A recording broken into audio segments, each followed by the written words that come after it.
spell. Now I feel it, now I feel it.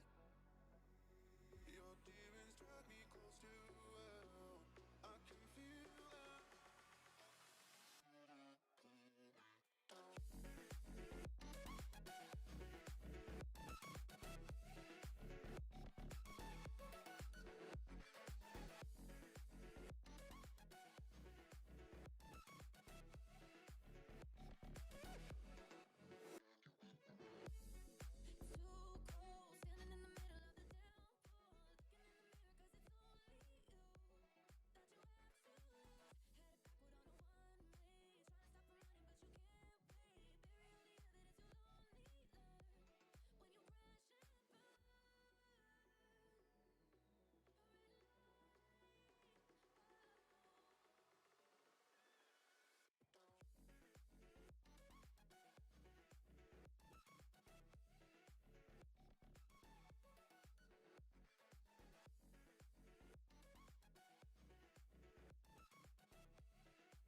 can feel them, I can feel them, I can feel them do well. I can feel them, I can feel them, I can feel them, I can feel them pull me down.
Got off the wires. When I close my eyes, disconnected and tired. I see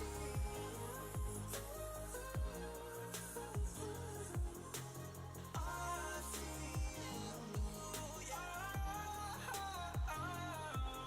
And I know you keep asking me, flames and fire. I know you are done with me. It's just fired.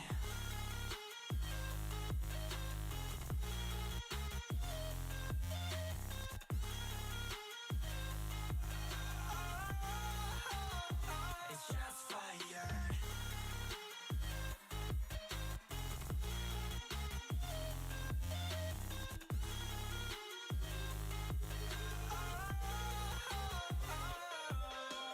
I was wrong, but I made it right. You came begging day and night. I don't wanna hit the bottom. Don't go out of your state of mind. I've been counting 1 to 10. I'll be back when you be dim.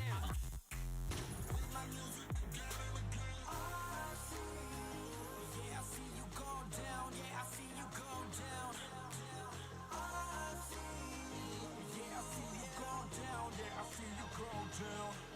And I know you keep asking me, flames and fire. I know you are done with me. It's just fired. I see you go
Hello, hello, hello, and welcome everybody to a very special Boomeadow builds. Thank you for your patience as we are trying to sort this out. As you can see on the screen, I am hopefully going to be getting this stuff up and going for Evil One, because yes, we do have some guest stars tonight, as I'm going to build this battle map, which is the mysterious mountain crater. So thank you infinitely for your patience while I've been doing this. So, and I did the wonderful thing that I didn't mute my mic so that everyone in the Discord can hear me. It's great. Either way, we're just waiting on Evil One, but otherwise we can get started. And yeah, so everyone, we are live, everyone.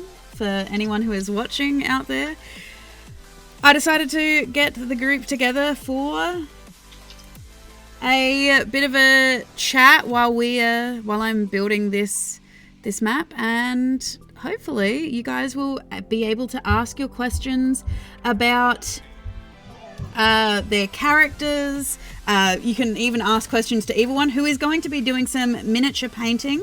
I'm not 100% sure of what characters he's painting tonight, but as soon as I know, you will know. So, however, I am about to unmute you guys unless there's anything I should know that I shouldn't. Is that a yes or no? Expletive. I'm just waiting for Evil One to be ready.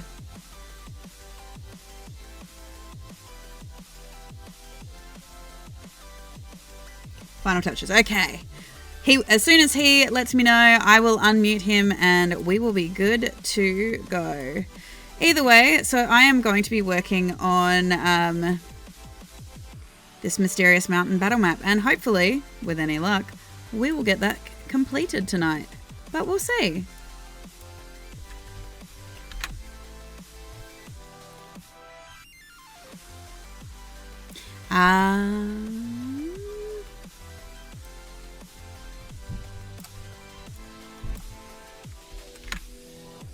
The coolest? No one can hear what you're saying, so I just hear for a second the coolest. It's great.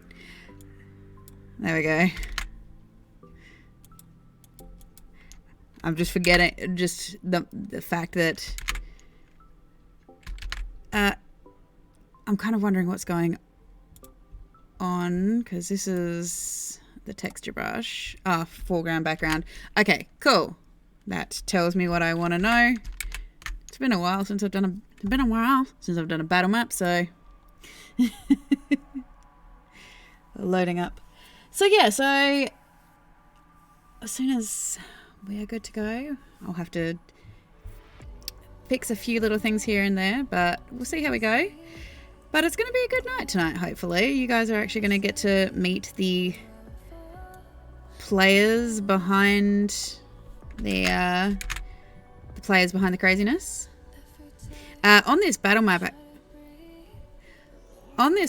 actually, the wonderful thing about this map is, the bit that I love about this map is, we are going to see,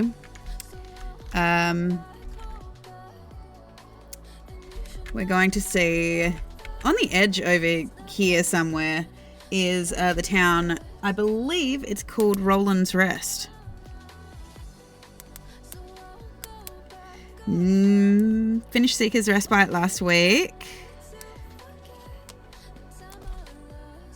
Yep. Off of this lake that we're going to be kind of designing. So I'm doing one edge of this lake. So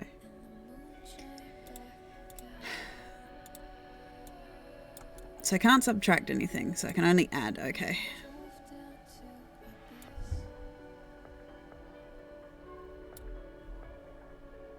No, not happy with that. This is the hardest part to begin with anyway. Terrible. Oh,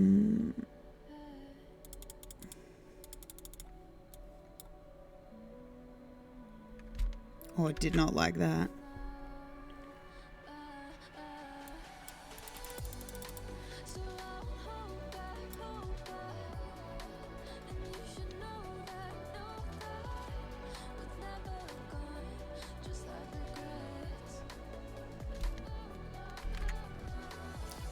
It's a bit closer.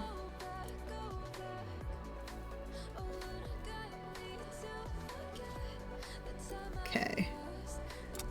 Something like that, maybe? Little fire sandwich, yeah. So I hope... Thank you also, Tyrant Dungeon, for doing all of those shout-outs for me. No, they can't hear you, but... I can hear you. So... I thought that, yes, tonight we would be able to bring in some of the players. If you guys, well, just so we can kind of just chat and, you know, ask questions about the world. Because, you know, a lot of these players, their characters actually helped form the world and all of that kind of stuff. So we are actually going to, you know, have a bit of that going on and things from the kind of background. There's the water. It's water!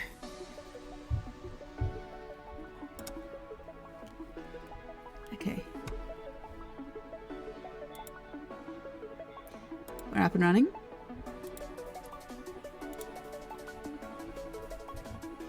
Okay. I should then, by rights, be able to turn on this.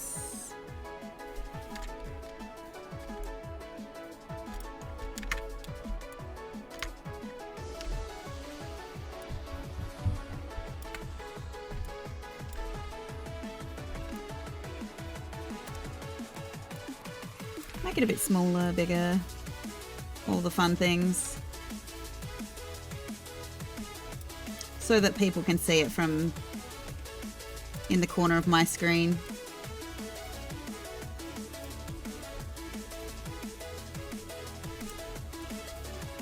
And now the follower bar can go over a bit, so I can move over.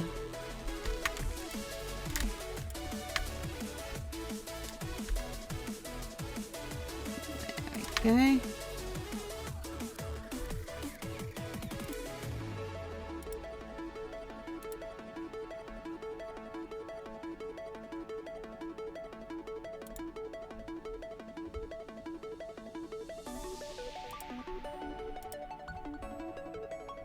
Oh, I don't think the group is actually going to show up because I don't have any of those kind of sprites or any talk sprites or anything.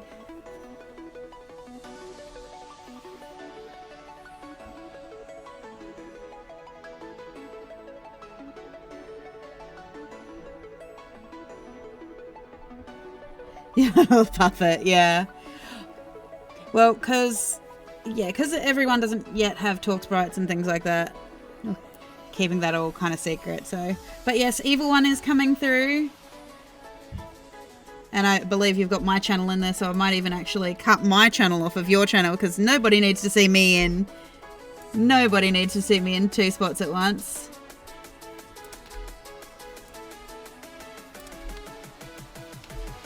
Make it nice and bigger so people can see you and say hi. Now, Discord audio is on. Everyone can hear you guys. I've been freed. You have been freed from the purgatory of muting. No, I've just been locked away in your mind and I couldn't escape. So, yes, tonight we are being joined by the wonderful Tyrant Dungeon. I'm Rosewood Valcor, and even though he is not going to be in the game, Evil One. Good evening. So, say hi, everyone. Hi, everyone. Hi, everyone. Hi, everyone. Well, everyone. Let me know if the music is too loud, too quiet, all that jazz, as I'm starting... I'm going to start building this, otherwise I'm never going to get it finished. Yeah. I mean, that's it. I've been mucking around with this so I can start... So you can actually painting start painting.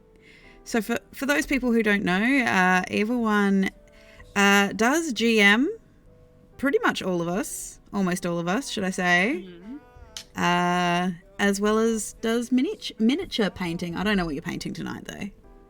Well, I decided I'm going to do... I have finished the Hero Quest figures that I was working on before. Yep. I just need to put a clear coat on them to protect them. So the wonderful knights are complete. Yeah.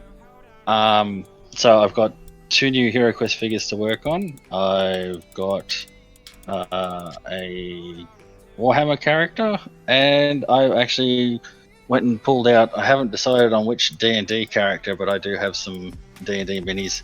I think I might have a Dracolich. I think. Ooh. What Warhammer character are you gonna paint?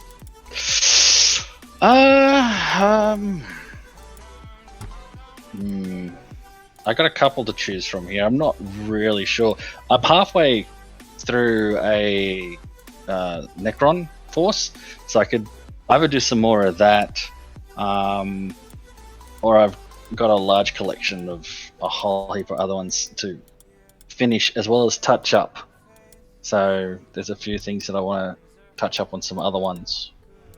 And I also have a butt-ton of scenery, which I have been avoiding like the plague.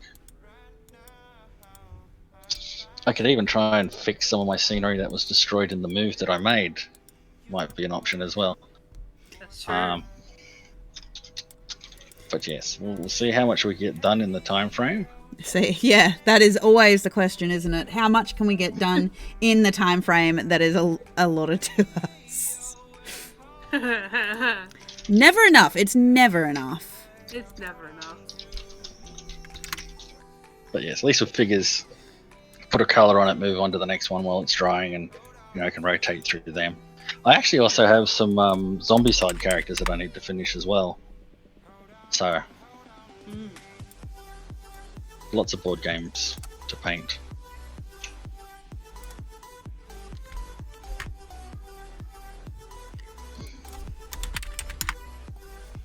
And I too am making adjustments.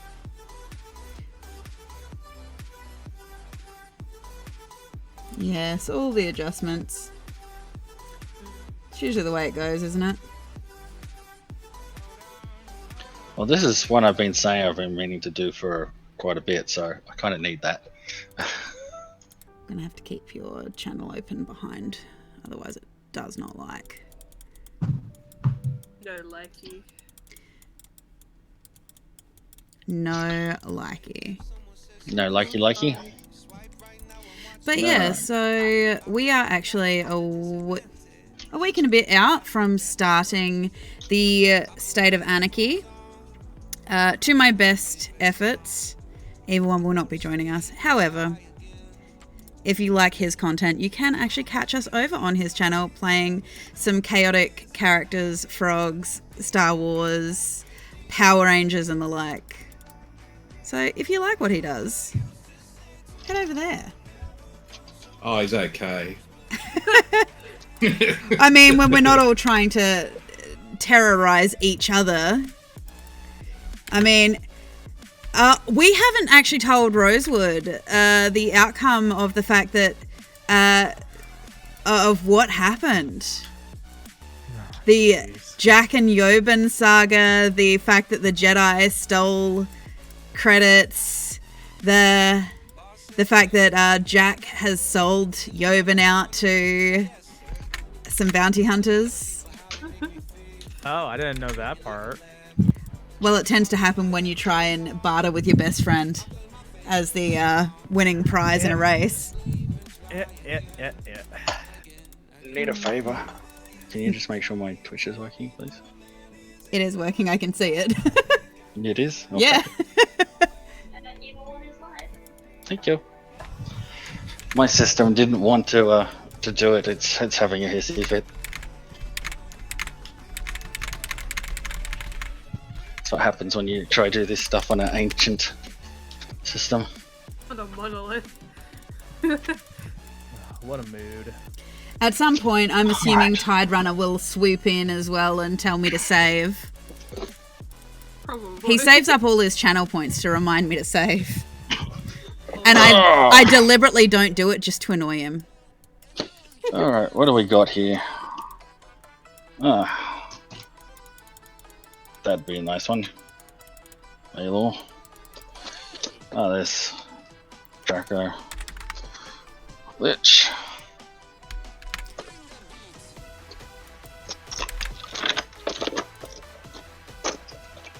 Put my tablet away only to bring it out again. Yeah. Young adult red dragon. I'm just like, I'm gonna draw. I'm not gonna draw. I'm gonna draw. How very like your character of you. What do you mean?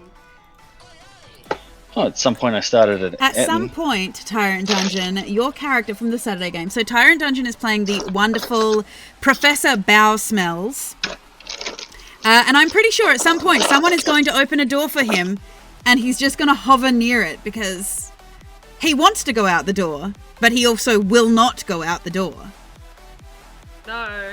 If somebody waves their hand like aggressively across the corner, he's just gonna lay on the ground and wiggle his butt like, "Ah, I'm gonna get it."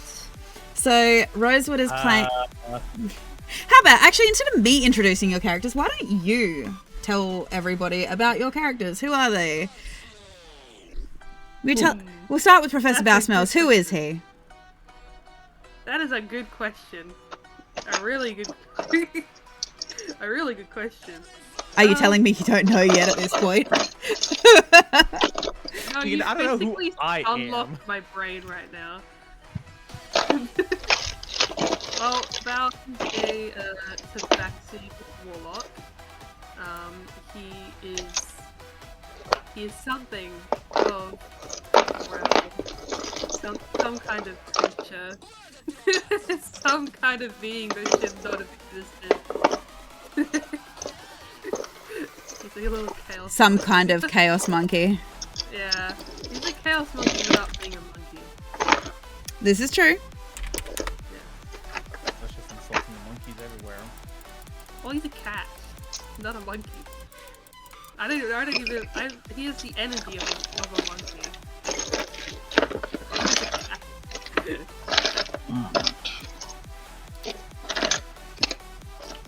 Yes, that's all for me.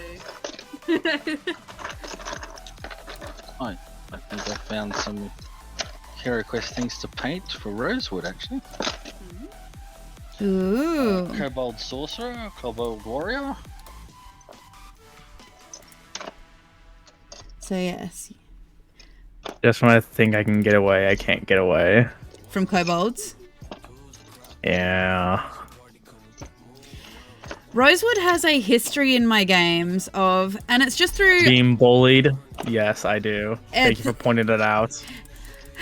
You have a history of, and it doesn't matter what happens, it doesn't matter how much I try and roll with disadvantage, kobolds target him.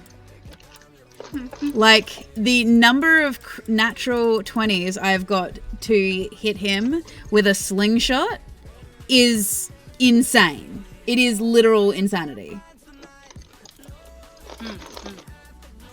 Good target practice. Yeah, and I just volunteered myself to be the party punching bag.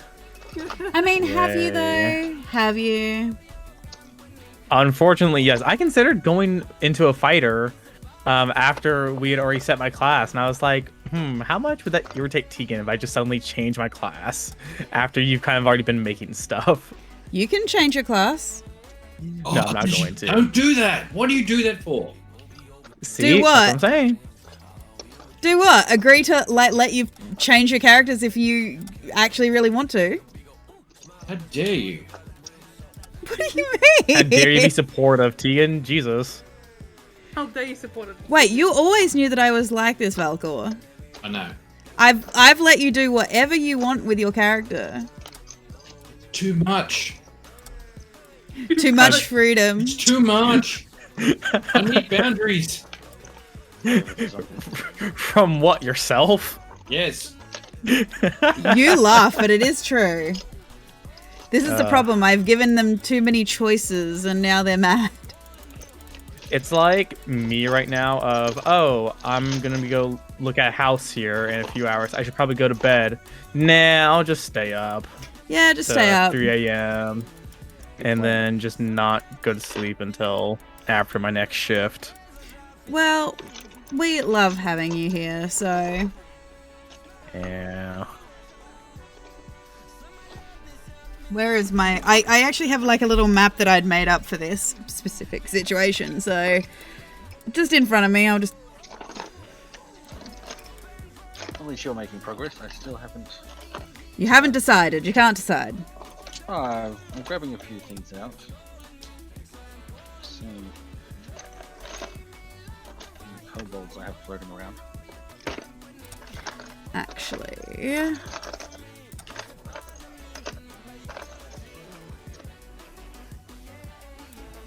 Spiders to work on. There we go.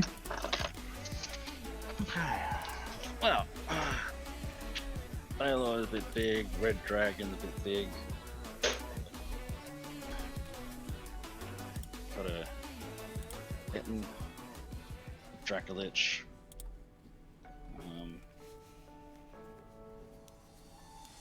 So this is the Handmaiden of Lolth, which it's already started before. Just needs to be finished off. So I suppose. Oh, that's so cool. Yeah. I got 2 trolls that I started, Oh. which they need weathering and effects and all sorts of stuff like that yet, so I could finish them off. I think I might save the Dracolich for later. Because they're awfully large. I got a gnoll and a bugbear. Where's the numbers? How do you learn to paint?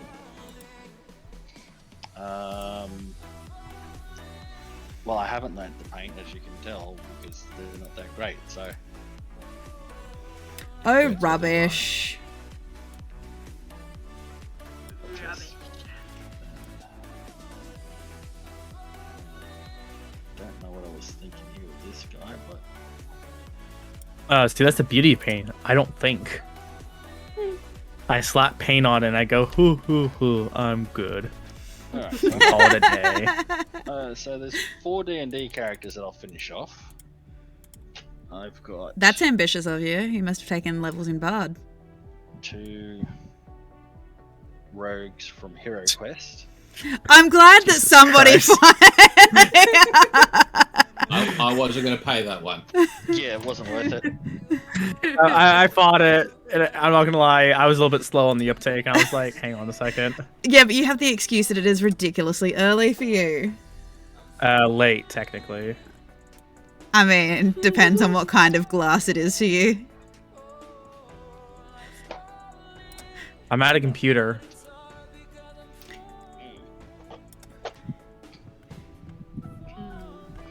Now, I do have this friend, which is one of the first Warhammer that I started to paint, and as a result, he is boring. Yeah, Redemptor Dread. Yeah. I can touch him up and try and make him a bit more interesting.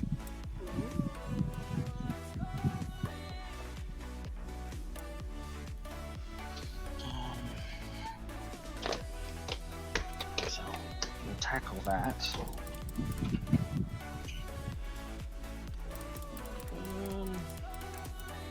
Anything else that I should probably try?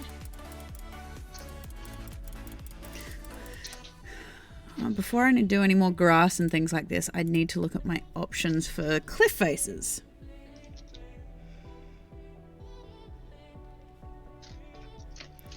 Because you never know when you need a good cliff face.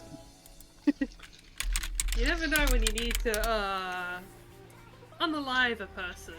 That's not what these are for. This is not what this is for. But we can make it so it's 4. Yeah. Have to Real find easy. it. I hope that you're not going to do that. Don't know where. All I gotta do is the base, but I finished good old Mr. Light Lord. Light Lord. I haven't. I gotta find his base. His base is somewhere. Icky. I love it. Oh, and I haven't painted the little guy he's stepping on, so I'll bring that up to here. You should probably do Is he that. stepping on like a space marine? No, it's a little squishy thing. I think it will just go for a fleshy pink or something or other for for it. Ah, okay. I was gonna say, I know a lot of Chaos Space Marines are stepping on Space Marines, and so naturally, because Games Workshop likes to make all their Space Marines Ultramarines, you should make them Ultramarines they're stepping on. I need to find out, but yes, I had our commander in front of the little camera there. I finished off the other day. Alright. So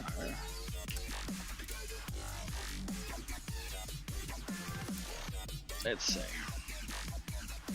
What can I do with old matey here?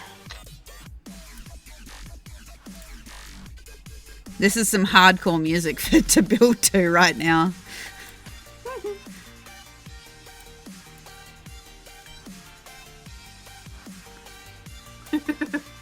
Yeah, A little bit. pretty hardcore.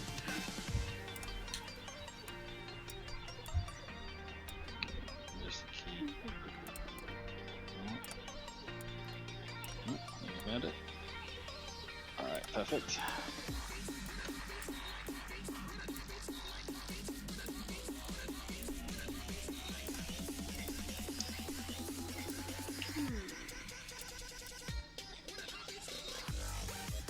Anyway, my character.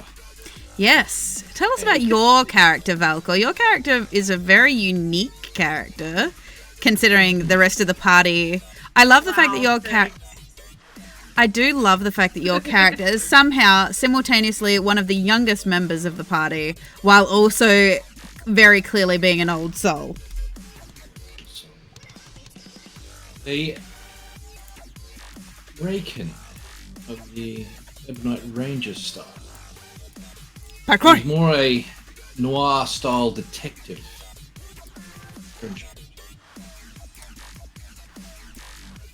A noir style detective. Now, if I remember correctly, you've actually been paired up with Rosewood's character for the start of the campaign, correct? Yep. You're keeping the young whippersnapper out of trouble? That's Hell, I'm not a completely young buck. Keep you on the straight and narrow? Yes. Keeping me on the straight and narrow. Are we questioning the straight or the narrow part? I would like to question all the above, please and thank you. So, and when creating a character, Valkor, Yes. what was your inspiration? What did you have in mind? Well, I may have taken some rabbit, a lot of old Columbo stuff. So, yeah, basically you're old school detective. I've read your questionnaire. There were a lot of things that made me laugh in there. Yes, a lot of things that made me laugh. Well, does your character have any siblings, Valkor? There's a few. Ooh, just a being few. brave. Yeah, I know. yes, I Giving have. me all the family this time around. Yep. Detailed life stories. Feeling adventurous, And aren't we? this time they're all alive. I know. Shocker. I know. It's wonderful having characters who are actually alive to play with, bounce off, torment yes. you with. Yes, that they're alive. What happened to my last family, Tegan? I don't know. How long did I get to know them in game? I don't know. I don't remember. What do you remember? I remember not even getting a chance to speak to one of my family members before he got hung. Hey, that's what's going to happen when you end up being part of a resistance team that is, you know, poo-pooing the authority of the lands. Do not recognize their authority. Not a day. You don't have to recognize their authority. They see you as a threat. So, as a way to get to you, they got to your family. That's what happened. And I You blow a slayed, raspberry they at them. slayed. Yeah. And then I'm pretty sure you guys worked together to essentially burn down their fields. No, that was all me. I'm not even gonna pretend on that one. I literally turned to someone in the party. I was like, "Hey, you have no impulse control. Set this field on fire." And she was like, hey, "Okay, teehee." And she set the field on fire. She did. Didn't even blink. And I was like, "Yes, I found the stupid one. She'll do whatever I ask her to." Yeah, a lot of that happened a lot. So I have a good feeling now. I have a wonderful feeling that our characters will get along quite well. If well, the wonderful thing is, so for anyone wondering, Rosewood has been playing with me now since I started DMing about 6 years ago. And OG. Valcor has been playing with me now for maybe 3 years. 3 years, yeah. Going on 3. Yeah, and Tyrant Dungeon, you're about 2.5, aren't you? Maybe longer? Baby. Oh, maybe longer. God, I don't know anymore. It all Sounds blends in together. So we have played together for quite a while, and so Start becoming the Morphous blob. Just merging together. no, I think the spicy cough kind of made it harder for us to differentiate time. No, that was Amazon. Maybe for you.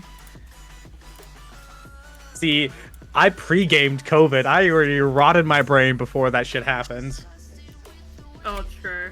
This is indeed a possibility.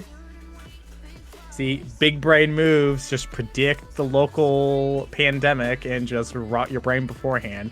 That way, you're only kind of sad when the sad things happen. Oh, jeez.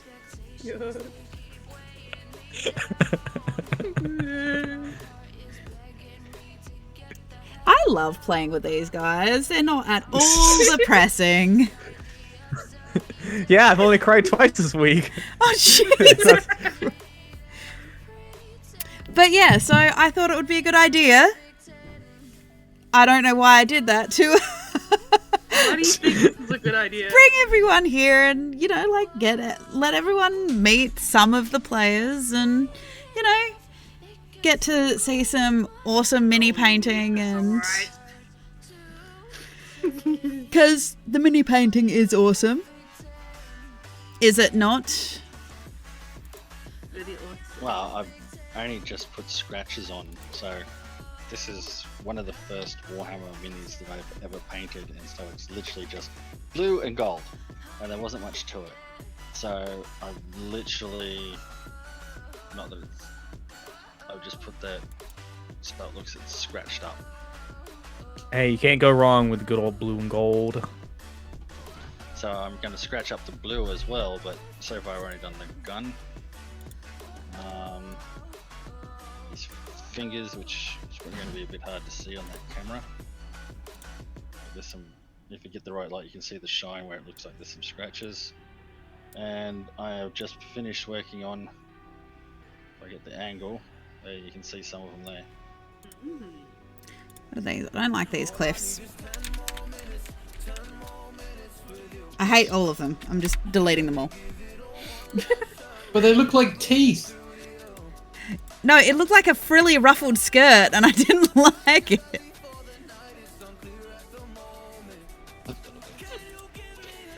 We can't have this mysterious media situation to be teeth. Why not? Why not? Teeth are mysterious. Oh My my! dentist scares me. I think dentists scare a lot of people. Let's be honest. You are trusting somebody to poke around in a very vulnerable area. No, I don't count my mouth as a vulnerable area. But like, their fingers are too smooth. It's not See, right. it's not just dentists though that ends up putting like their hands near your mouth, in your mouth. Tegan, I think you need to call your lawyer. No, because I actually, because of the type of work I do and things like this, I actually do get a lot of migraines and tension from my jaw actually being out. So my chiropractor readjusts my jaw. Ah. Yeah, that free See- Australian healthcare. Oh, okay. Come off of it. Rub it in, why don't you? Jeez. Sideswiped. Did you catch that bus? No, and I didn't catch the number of the guy who rear-ended my car earlier this year either. Oh, Uh-huh. jeez.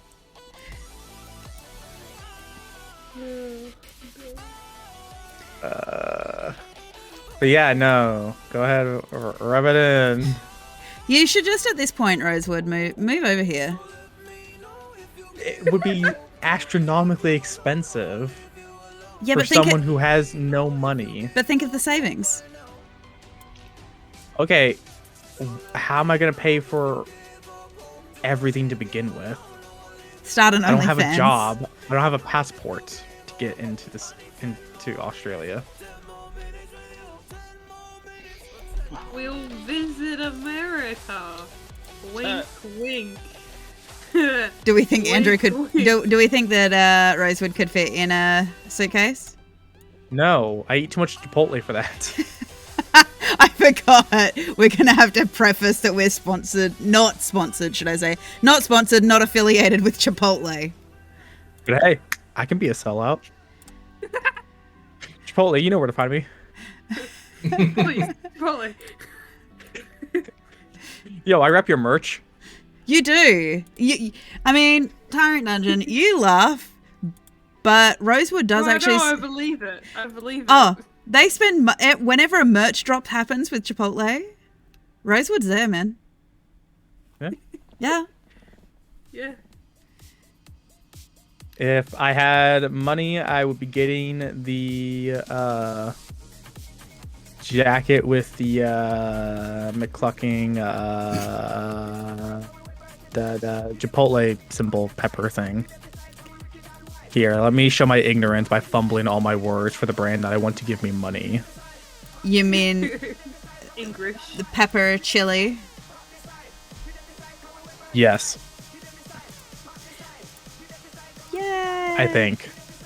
Well, for us, what you guys call peppers can either be capsicums or chilies, as in chili peppers.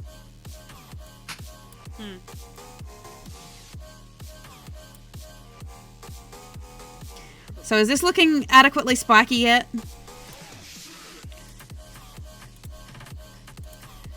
It looks like a spike would hurt me. That is the feeling. And I'm going to put kobolds hiding in every little spike.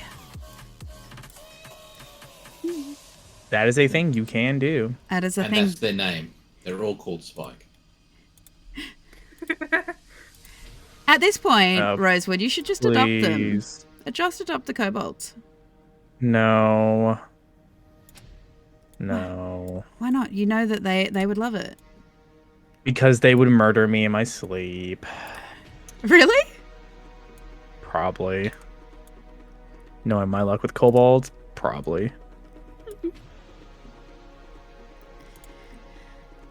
So, also, how are the kittens? Oh. They're kittens? I mean, I don't got any other deeper answer than that. They are adorable. Yeah. So, what are you guys actually excited about? Because you guys have actually now, in various forms and campaigns, all of you have had previous characters, including Evil One, actually, in this campaign, in this setting, correct? Mm-hmm. And I believe that both Tyrant Dungeon and Rosewood are actually playing legacy characters that are connected to their previous characters. Keep a surprise, woman. Oh my god. I don't think it's any surprise, It's not a at this surprise, point. it's a surprise. I've talked about it multiple times on stream at least. However, I love the fact that you've designed that it's a surprise for your for yourself, your character. I do I like want it to that. be a surprise for everyone. The problem is the people you've played with have played with your characters. Right, but no one would have known the surprise. Yeah.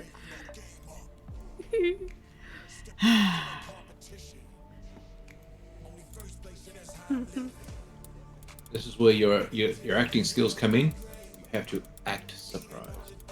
Oh, right. Oh My my acting God. skills, kind of like my Holy- voice acting skills. Yes, correct, sirree. Yup. Yeah, acting skills. Don't even get me started on voices. I can't. I'm still down to 3 different voices for. I did the Roland voice for Zach, and he's like, "Oh, you guys have such great voices. You guys utilize in character." I'm like, no, stop. It's No, just me. Don't say that, because I didn't know I was gonna do that voice until I did it after the game had already started. Yeah, what kind of So- happened was Rosewood's character spoke to an NPC, and the NPC kind of ended up dictating what the character sounded like. Yeah. Oh god. Oh. Shit. Yes, it kind of dictated what the character ended up sounding like, because they did not anticipate having to come across straight up a character who would kind of like...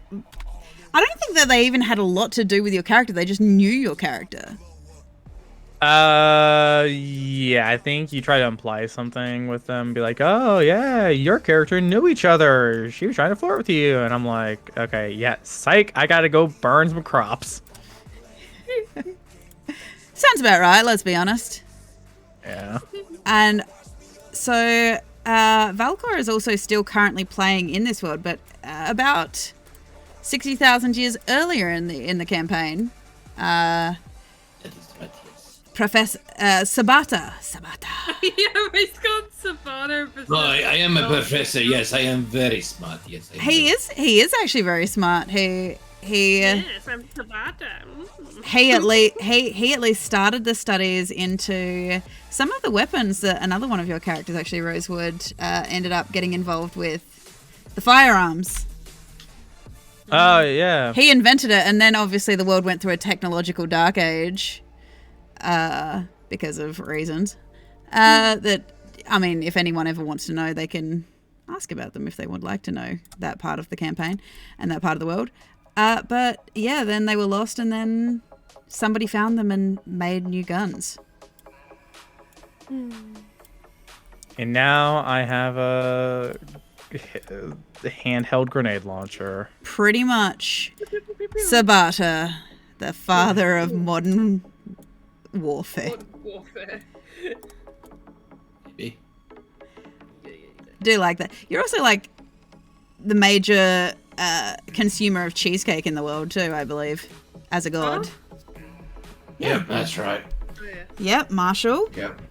also known as the Steward, who is one of the 9. So there are 9 major overarching deities, and one of them is called the Steward. I was gonna say, if somebody's eating more cheesecake than Nemo, I'm scared. He is. He has a godlike appetite. Oh god.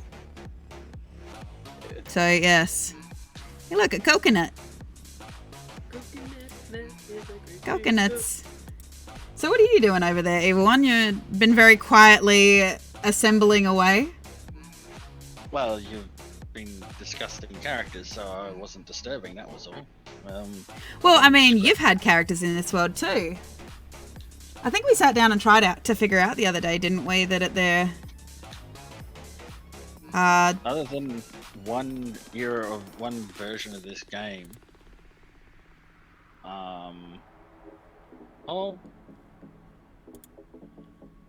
yeah, because the first iteration you had, that was in this world, wasn't it? the first Yeah, iteration. because we come across the boat and the pink dressing gown and everything. So, Yes. but other than that, I've been in all the rest. Yeah, you have. This You've is got the several characters who are gods, I believe. Yep. Oh no, Craig wasn't in Thalmir. Actually, yes, you weren't in the. You weren't. I am the longest legacy player of this campaign, technically. Yeah, because he wasn't in Anthalamir because it was through the Anthalamir crew that I actually met Evil One. Yep. Because he was their DM in another game. And they said he was a giant bully, and then I And spoke to him, and I was like, "Oh, these guys are just fucking stupid. Never mind." They're just doing dumb shit and dying to it. Okay, never mind. Yeah, they go and they're the ones that go lick the batteries. Oh, there's a cursed object that'll give me power. Fucking psych, it's mine. Pretty much. Pretty much. Where can I find these people? I have some items I'd like to show them. Yeah, because that was the one with the You do road have some trip cursed that- items, yes. Yeah, I listened in on that one, but I wasn't part of that one more though. So. And then I think I applied to your game. Or Well, I was invited to yours, yeah, which was with a lot of those. Was with those players. yeah.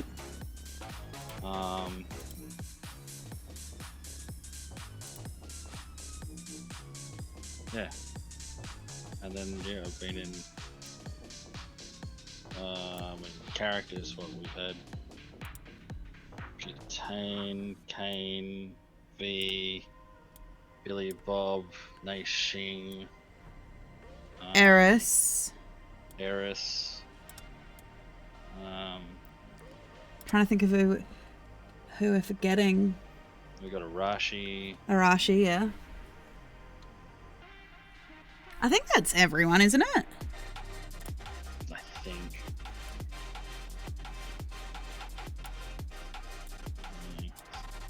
The one I spent the most time playing with was Nai Shing. Yeah, and Naishing has gone on to become a god of this world. I think Just the next- nation things. He's the next longest is Arashi at this point. yeah. I think Naishing at the moment he's not doing Naishing things. He's doing literal god things where he's the bridge at the moment between the celestial planes and the merged world. So he's making it so those of you who have god magic, celestial magic, can actually access it. Yo, thanks. Because we don't know what That's- Karada's doing. That's outside of me. That's the story writer. Everything that I've done with Naishing is, well, Naishing was in that game that ended, and so that's the end of Naishing for me. He does crop up occasionally, and people do tend to write it that they have connections to these godlike characters as well. Which means you do occasionally have to do reprisals of characters and things like that, even though you're like, well, it's not my character anymore. Yeah, it's not. So, but yes, and that's why I'm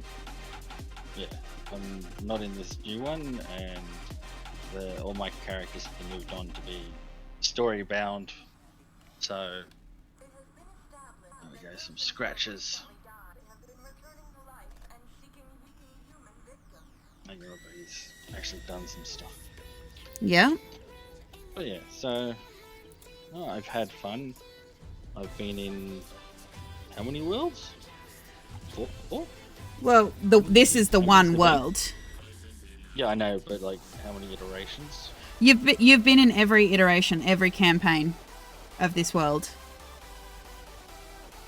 I mean, if we're not accounting for the Anthalamir one that came before. Well, that's still part of this world, wasn't it? Well, yeah, now it is. I mean, it's an alternate timeline because Roland coming back in time did change things, which was the promise that was made to him. Promise is a strong word. Well, no, she promised you that she would help you save your people. have you, and even if you can, like, you can help your people, but not in this timeline, which is a phrase that another. Fucking say it in this timeline. That sounds very familiar. Yeah, it does sound very familiar, doesn't it? Yeah, no, like it was definitely like, hey, I'll take you somewhere else, and I'll bring the people you cherish with you, but that's it. Never the, oh, hey, by the way, LOL, you're going back in time, idiot! Yeah, well... Don't cause the calamity that you fought against! And he did. Hey. Hey, I mean, well, how are they supposed to tell you that that your own progeny are responsible? As much as I like that. Hey, you're going back in time, don't do any fuck shit. Okay. Some nice scratches to the armor now added. Ooh. Yeah, I mean... Technically, I guess you didn't do it. Listen, we can't use the excuse of, oh, the daughter did it as the excuse. I mean, there are plenty of people that blame their kids for stuff that they did.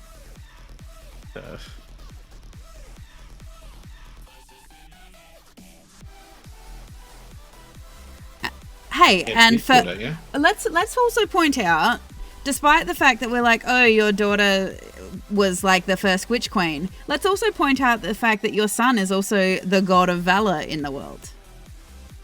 So, good and bad, man. All he had to do was lose himself and his best friend. Yeah, and become you wrote that. That wasn't up to me. I did not even touch that story. I know what happened.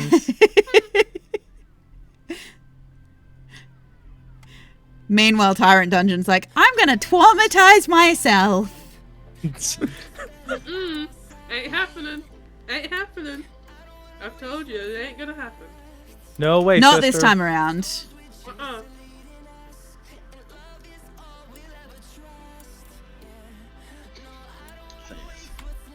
No ninja fears today.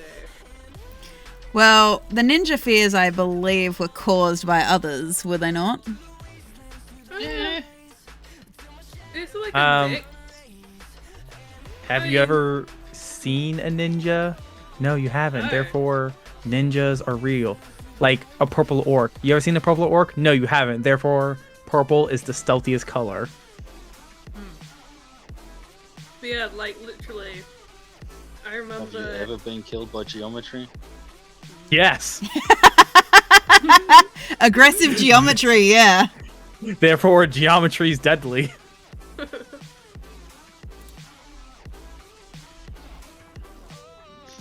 I'm pretty sure the like ninja stuff when we talked about it was because of Nemo's and Elphius's mixed fears.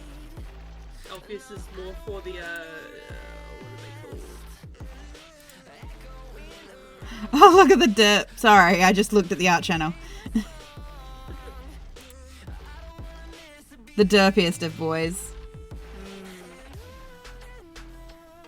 Yeah, I can't remember. What are they called again?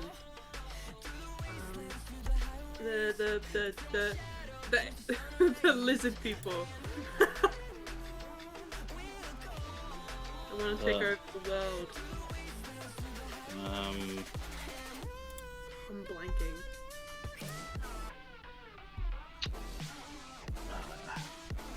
Dude, a quick save. Oh, sorry. I was going to say, lizard people trying to take over the world. That's Rosewood's neck of the woods. I was gonna say, dark. Wait, what? Yeah. Yeah, I was gonna say. I believe everyone is talking about, there's a theory he saw recently. I can't remember what it was on, but there was a massive theory that arose once more about the lizard people running America. Yeah, I was TikTok, and this guy was just interviewing people on the street, and this lady believes that Joe Biden is played by different actors, and that's why he's different with each interview, and he's just a puppet figure because the lizard people are actually running the government. I will not say anything negative against our lizard overlords, thank you. I don't know, it's a lizard myself. I mean, Ha! When they come for all you fuckers, they ain't gonna touch me. I'm not gonna say shit against them. They're gonna go, oh, this guy is a fucking spineless coward. He'll submit to us, and I will. Worried about are the ants. They overpopulate us by like billions. I'm sorry, the what? The ants. Ah, the ant. Oh, ants scare me. They've got their own micro colonies and they do farming and agriculture. Oh. So do termites. Yeah. See, here's the thing. I don't know what a termite looks like, and I don't want to know what a termite looks They like. look kind of like an ant. Ants do God a lot damn more it. Systematic, like agriculture than termites do. Like they literally have their own farms and shit. No. This is the thing. I watch the Ants Canada channel over on YouTube, and he has recently been growing termites. And there is actually a type of termite that does actually create their own like little farms so that they produce a specific type of spore, so they can actually grow their own food. And off of the back of this, the spores that they have, and it's like this symbiotic relationship that they end up growing these mushrooms called termite mushrooms, which are edible for humans. Okay. So there you go. Is that the one that used to be the Fire Nation Yes, that one. before the Fire Ant Nation fell? Well, there's the I can't remember what type of ant, but they gather up this kind of bug and use it as a kind of cattle. Yeah. I'm trying to remember. I love that this is just what my channel, this stream has descended to. Yes, but D&D like, content all the way down to. okay, but ant like, cattle. if you want to be afraid of something, don't be afraid of lizards. Be afraid of the fucking ants. I am. I just said I was afraid of ants, and you guys continue Terrible. talking about ants. Gotta scare you. Shut up. We have to traumatize you. You already do that enough. You bully me enough in game. Do I? Yes, you do. I feel like you're the drama. I'm the drama. I wouldn't be worrying about the ants. I worry about the fungus that lands on these ants and turns them into zombie ants. Yes, there's those ones as well. Wait. Hang on. Well, they don't Now really that- do much except hang out on a high like branch and let the spores go on more food and ants and stuff. Hang on. I'm gonna take all the attention because I'm an attention whore. But now that I've been accused of taking or causing the drama, Tegan, was that it? Yeah. How do I do that? You're you, Rosewood. You're fabulous, and forgive me if I'm not. You're like, oh, I can't play D&D anymore, guys, because XYZ roommate has to move out, and this happened, and then this happened, and then my flatmate's cat laid their kittens on my bed. You've always got a fun story. That's what I mean. I'm glad someone finds them fun. I fucking don't. Yeah. I mean, yeah, I also do sit back and go, ooh, that's rough, buddy. You know, I do feel bad for you. I have to wait until the very end of the year to actually go and buy my new fucking car because that's when it's going to be cheapest. Yeah, I feel that. I'm having an aneurysm. That's okay. So everyone realized that their moderators can clip videos from their stream. I know anybody can. And this is how on everyone's channel you can go over there, Rosewood, and watch a clip of everyone going, I am a mushroom. I am the mushroom. Yep. That's all the context you're getting out of that. Yeah, I was gonna say I don't see what the problem is here. Yeah, it's pretty normal. Yeah. Pretty normal for us. We are the mushrooms. I must now consume a Metric butt ton of Chipotle. I don't have the money for that. A Kool-Aid tropical punch. What is that? Tegan. Tropical punch cordial. Cordial? Actually, antifreeze. Well, I'm glad there's one enlightened person down under who I can rely on. I should hope so. He is the group. He's the dad of the group. Let's be honest. Yep. Valcor. Adries? Huh? Me? No. Yeah, I thought you gave the indication that you knew what this was. Wait, huh? I completely blanked. Kool-Aid Man? Oh, Kool-Aid Man, yeah. Yeah. Oh no. I'm like, there's no way out of everyone here, there's no way you don't know Kool-Aid Man. I know Kool-Aid Man. There we go. Who I kissed doesn't? him. What? I'm afraid to ask. Are you, don't. or do you desperately need to know now? How much do your viewers want to hear me cry? Please don't cry. All of them. No, because then I feel like I need to give you a hug. Yeah, put a poll. Oh, Guarantee you. Do you want to hear Rosewood cry? I need to poll that, do I? I think so. yes. Oh, God. Are we liking Surprised this this crystal? thing's For anyone who's actually looking at me building this. Oh, you streaming? Yeah. Why do I do nice things for you? Why do I run D&D games? Why do I do this to myself? Keeps me off the streets. I know you and all your geriatric friends who are like Yep. robbing pharmacies or something. Yeah, what's that biker group? The Ulysses Club or whatever it is. Which their motto was grow old disgracefully or something or other? What's wrong with that? No, there's nothing wrong with that. I'm not saying there's anything wrong with it, but you know. You could be hanging out with them. That'd be a good place to hang out, I think.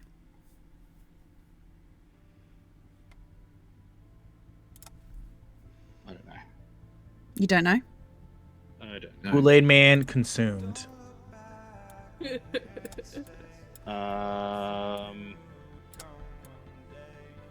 Okay. You swallowed it all? Every last drop. I licked Just- my lips clean. I will point out, unlike Eve One's Last channel, one. I don't have an R18 plus rating, so please keep that in mind. What? Why do we need R18 plus? What could we be talking Because- about? Why did you bring me here? Because I have some I'm a interesting child. people who play Power Rangers, so I need to make sure that I have that rating in place. Oh, Yes. Yeah, of course. Yeah, but we're all just talking innocence here. Are we? I'm not. There are two children in this room. You are not a child. I've known you since you were young enough to be a child.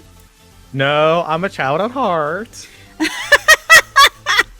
I can't be a child. I have a child's heart. Oh, I shouldn't say those things. Oh my god. These crackheads are going to get me arrested. Keep it in the fridge. Why Hey, are you whoa, all whoa, like whoa, this? Whoa. Don't call me a crackhead, alright? I prefer the term tweaker. God. So this is the wonderful Alright. content that everyone can expect. I thought you prefer the term of, very powerful product tester. Well, it kind of depends on. You know what? Never mind. I don't want to say what I was about to say. It Yeah. just depends on what the day's like. You know. I'm hoping. What I'm hoping for is that people are that's going a- to be. That's a bad move. Your first mistake.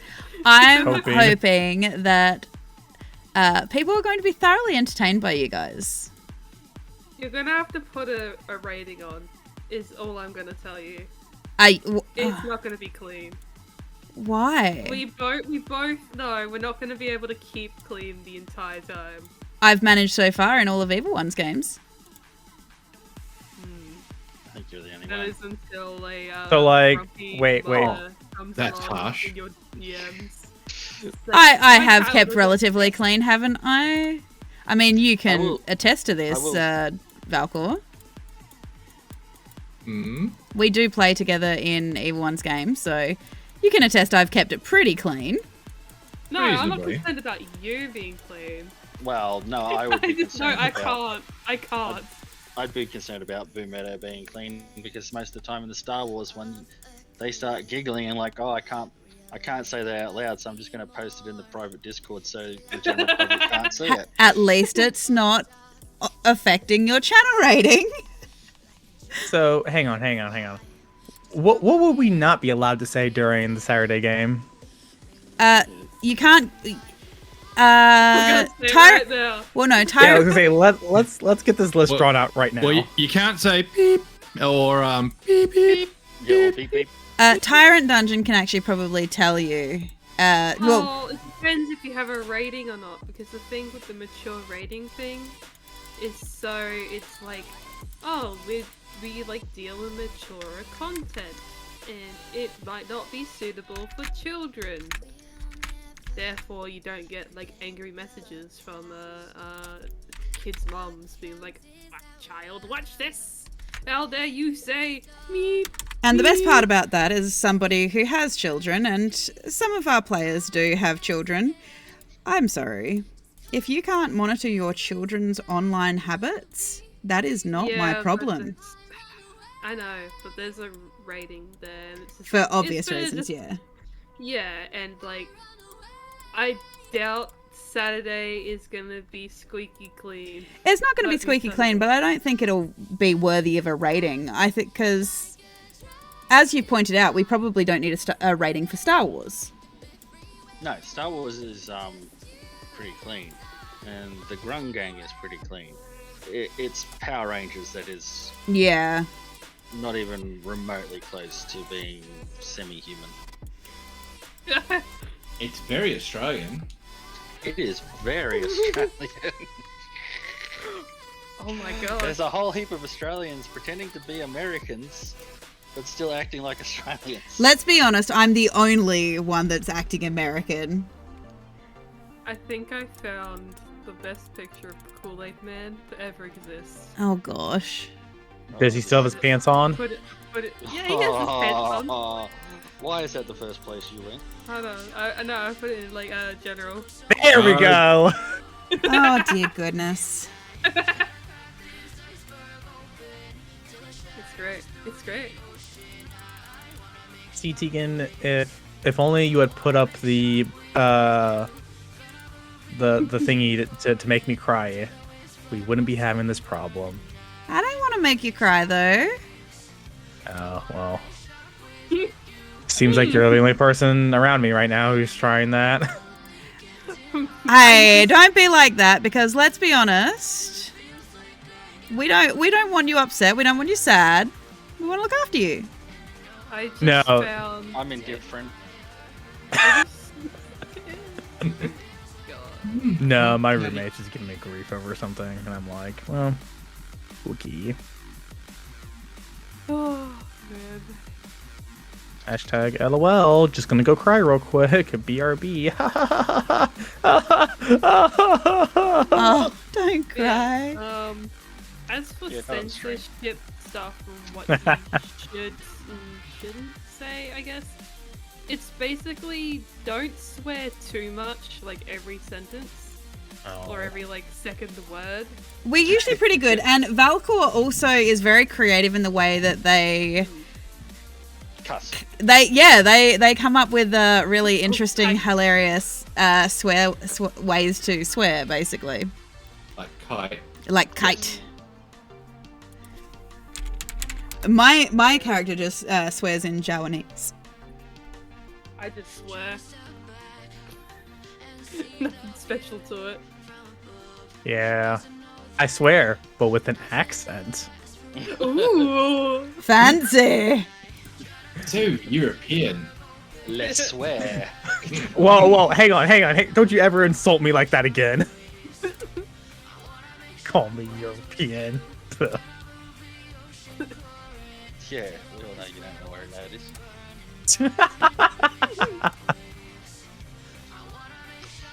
It's the icky nation full of the icky people.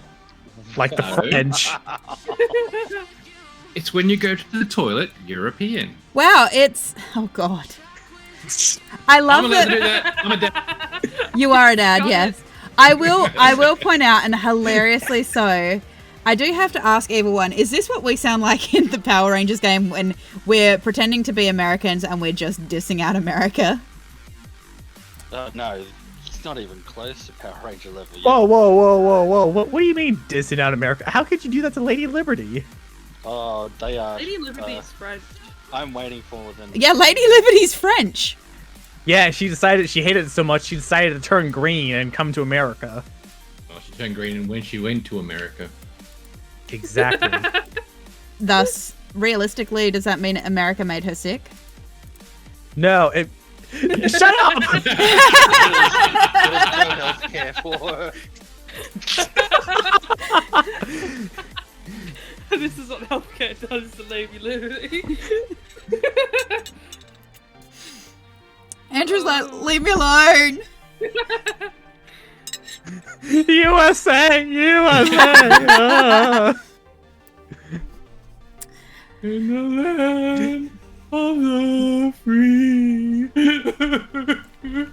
Far Power out. Rangers is far worse. You remember as a very gentle thing that they did was how could you be missing your shots? We're used to shooting everything. Oh, it's because you're the children. Usually you're the ones being shot at. Oh my god. Ah, wow. They kind of went down that alley and I wasn't going there because, I mean... that's Yeah, we don't want to get appropriate. cancelled. Oh, fuck it. I'll say I'm an American. I'm allowed to say it! I'm the one with the blood on my face, watching the children die in front of me. Oh jeez. Wow. Wow. It's getting dark real quick. Rein it in. Rein it in. Jeez. Yeah, I'm hoping for the fantasy stuff. We'll see how this goes, how the party goes with what we're up against. I think the only person who knows what you guys are actually up against in the first kind of combats and stuff, I think, is Evil One. It is the wonderful benefit that I actually get to talk to Evil One about what is going to happen in this campaign. Evil One's even helping me plan some of it, so I don't know how that makes you all feel. Y'all feel? I'm a little bit worried now. Y'all. Y'all. I'm still excited. You're still excited? I like mean, the that- pain. That's her version, but... Wait, you're trying to play a happy character this time. I believe both you and Rosewood went, I want to play a happy character I'm this playing a time. happy character, but I like being Hold the challenged. fuck up. When did I ever say I'm playing a happy character? Well, you didn't want to play a depressed, sad character that everyone doesn't like, Right. kind of like Ash. Yeah, because Ash was an unlikable asshole. So, Crisis, that's you're hoping for... Not a Not repeat of unlikable. Roland, but also, yeah, not going for the unlikable. Still hanging on to the asshole part. When the time's appropriate. Well, you should hold on to your arsehole when the time's appropriate. Oh, trust me, I find the time. How many bisexual characters do we actually have in this campaign? Well, Do you I think about know- bisexual? Wow. I know Wow. one. Wow. That's Wow. not how you're supposed to say that, is it? Bisexual. Wow. Yes. You know what? Sure. Thus is decreed. Thus it is decreed. Oh god. Yep. Oh. Also, now that what is Fantasy Grinder going to be called? We're not putting well, I'm not. I put in our We need it for list. story reasons.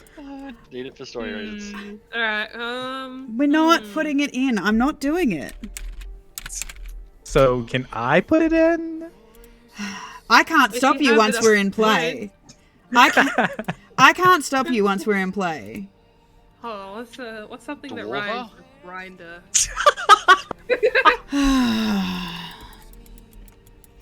Oh no! Oh my I gosh. had a thought, and then my brain went, "Nope, you can't do that one." Or you See? can't say that. No, See? Who's the worst one of us all? Well, you I don't said know. I was just making fun of dwarver. dead kids a moment again. Oh god.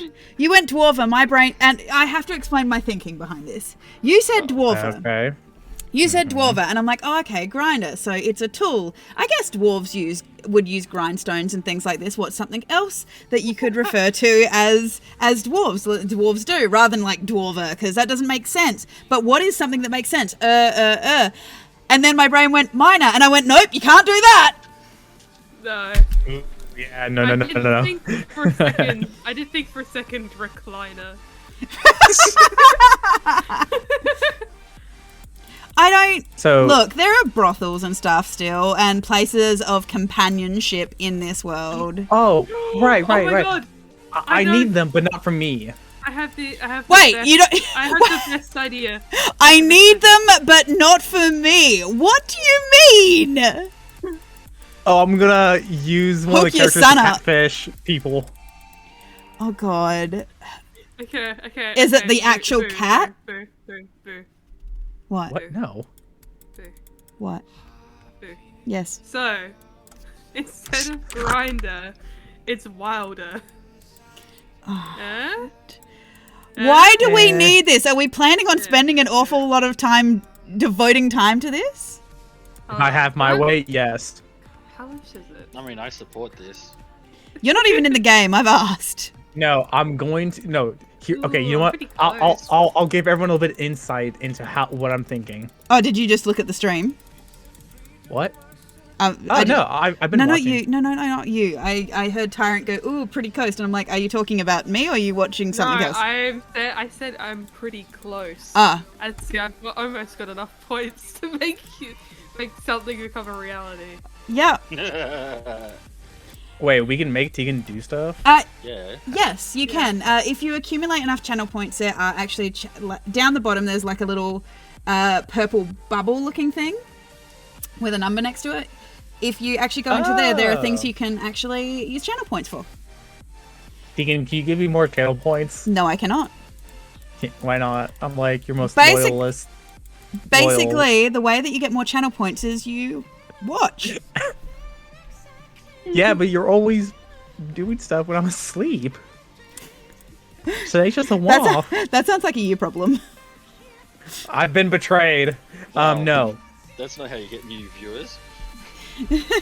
Yeah, Tegan. Come on. I'm sorry, Rosewood's been a follower since near the start of my channel, so...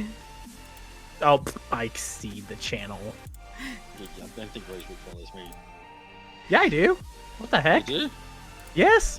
Oh, well, there you In go. fact, I followed you first before I followed Tegan. Look at that. Betrayal. Well, I no, mean- I've got Warhammer.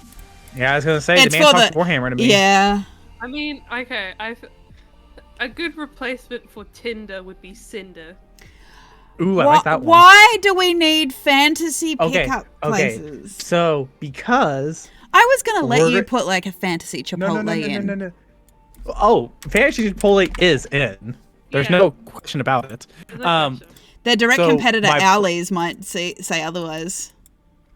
I have no idea who that is, so I do not care. They do not exist to me.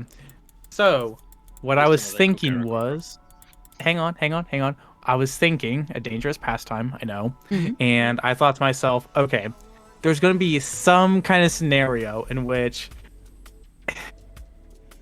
we're gonna need to like sneak by someone or something like that, or distract them, and so we need to be able to have these Cinder profiles at the ready. We'll take a few pictures of Oh the guard. my God. We'll do some furious swiping, I and can't then once we believe match, no, hang on. And once we match with someone, then we'll send them to the address so they can go distract the Exactly. person. 'cause I they'll can't have- believe and they'll that know what you they look guys, like. you crackheads are planning this. I can't believe you. It's Again, going for to the become tweaker. reality.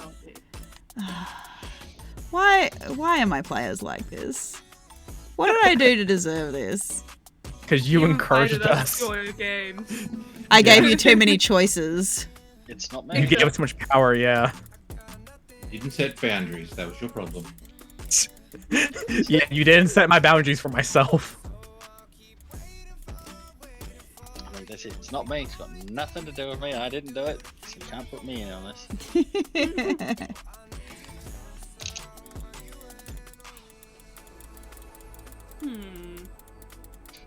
That was all I just What are did. you thinking? So, those of you who are actually in my game, what are you thinking this map is for? Oh, we're totally avoiding that. Pardon? We're totally avoiding that.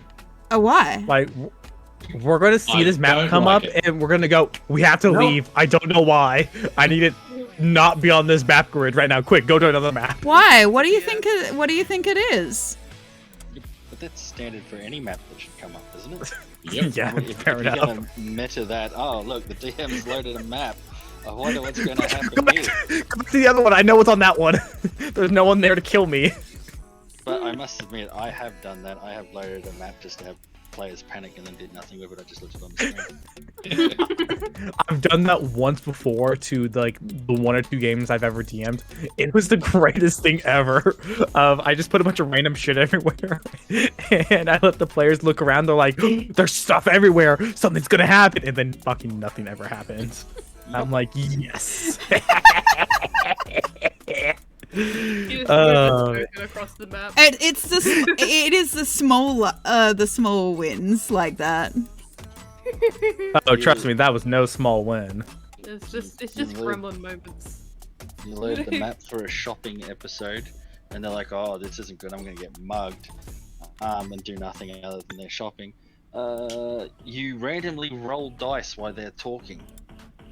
Make sure they hear it or see Make it. sure they hear it. Yep, we'll see it. Yeah. And they're like, "What's going on?" Oh, nothing. Don't worry about it. Don't worry about it. Yeah. Perception check. Do you see nothing? Yeah. What are you perception checking for? There's nothing there you can see. You don't give me a fall. You don't. You little walking corpse. You little scrunkly. You dead man walking. I will point out that Tyrant Dungeon, you did create a town in this place that I am now going to have to build at some point. I've forgotten. What is it? Twiddle. Twiddle. Oh! Oh, I guess we just discovered our social media app. Is Twiddle. it Twiddle! the... Twiddle? That's a place. Yeah, Twiddle is the social media app invented in the city of Twiddle by John Twiddleson. Hooray! Oh my god. The city and its residents are the employees. They don't get options. Jeez. Raise it up a little. Drying at the moment. Oh man. What comes on these twiddle things is things like, this is the best place for Kofifi. Hey, I've been told that. So this time around, Rosewood, I'm not actually going to have character pictures because obviously we're going to be putting them online for like the NPCs and stuff. So I'm not going to have character pictures this time around. Instead, I'm going to have, the standard descriptions and yada yada yada and so on and so forth. But I was turned around and asked, is like, oh, are you still going to, please make sure you've still got tavern menus. Yeah. Something like that. In case you want to know what's on the menu. It's so... Yeah, I need to know. I make sure that there's no cheesecake anywhere to be found. Tegan! Evil! Betrayal. This is how you repay me. Man, this is how villain course. origin stories begin. Of course. Of course.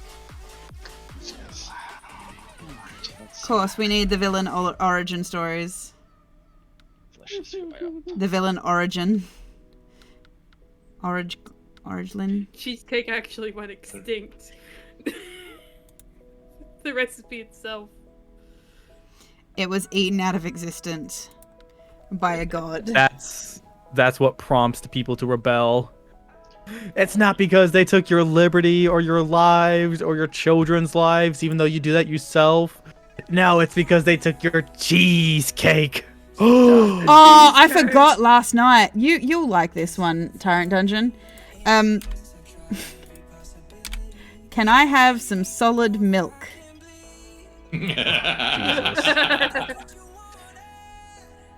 They went into a person's house and asked for solid milk. They were given a block of cheese. So, okay, first off, when we say went into a person's house... It was a player character's mother's house.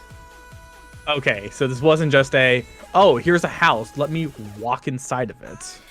I mean, there were multiple conversations. basically. There were multiple conversations by the player character in question who's like, "Please don't hit on my mum. Please don't hit on my mum." Oh, so you guys hit on the mum, right? At least 2/3 of the party thought his mum was ridiculously attractive and wanted to hit on the mother. Why didn't they? When someone's asking you not to do it, you're legally obligated to do it. I still want to find out what flavor she is. That's the thing. That probably means nothing to Rosewood, that statement. I didn't hear what you said. Definitely out of context. I still want to find out what flavor she is. I think I can hazard a guess. Can you? Do you think you can legitimately hazard a guess? I don't think I want to, is the thing. Oh, please do attempt to, because No, I good. need the story. I need the giggles. No, I'm good. Do it.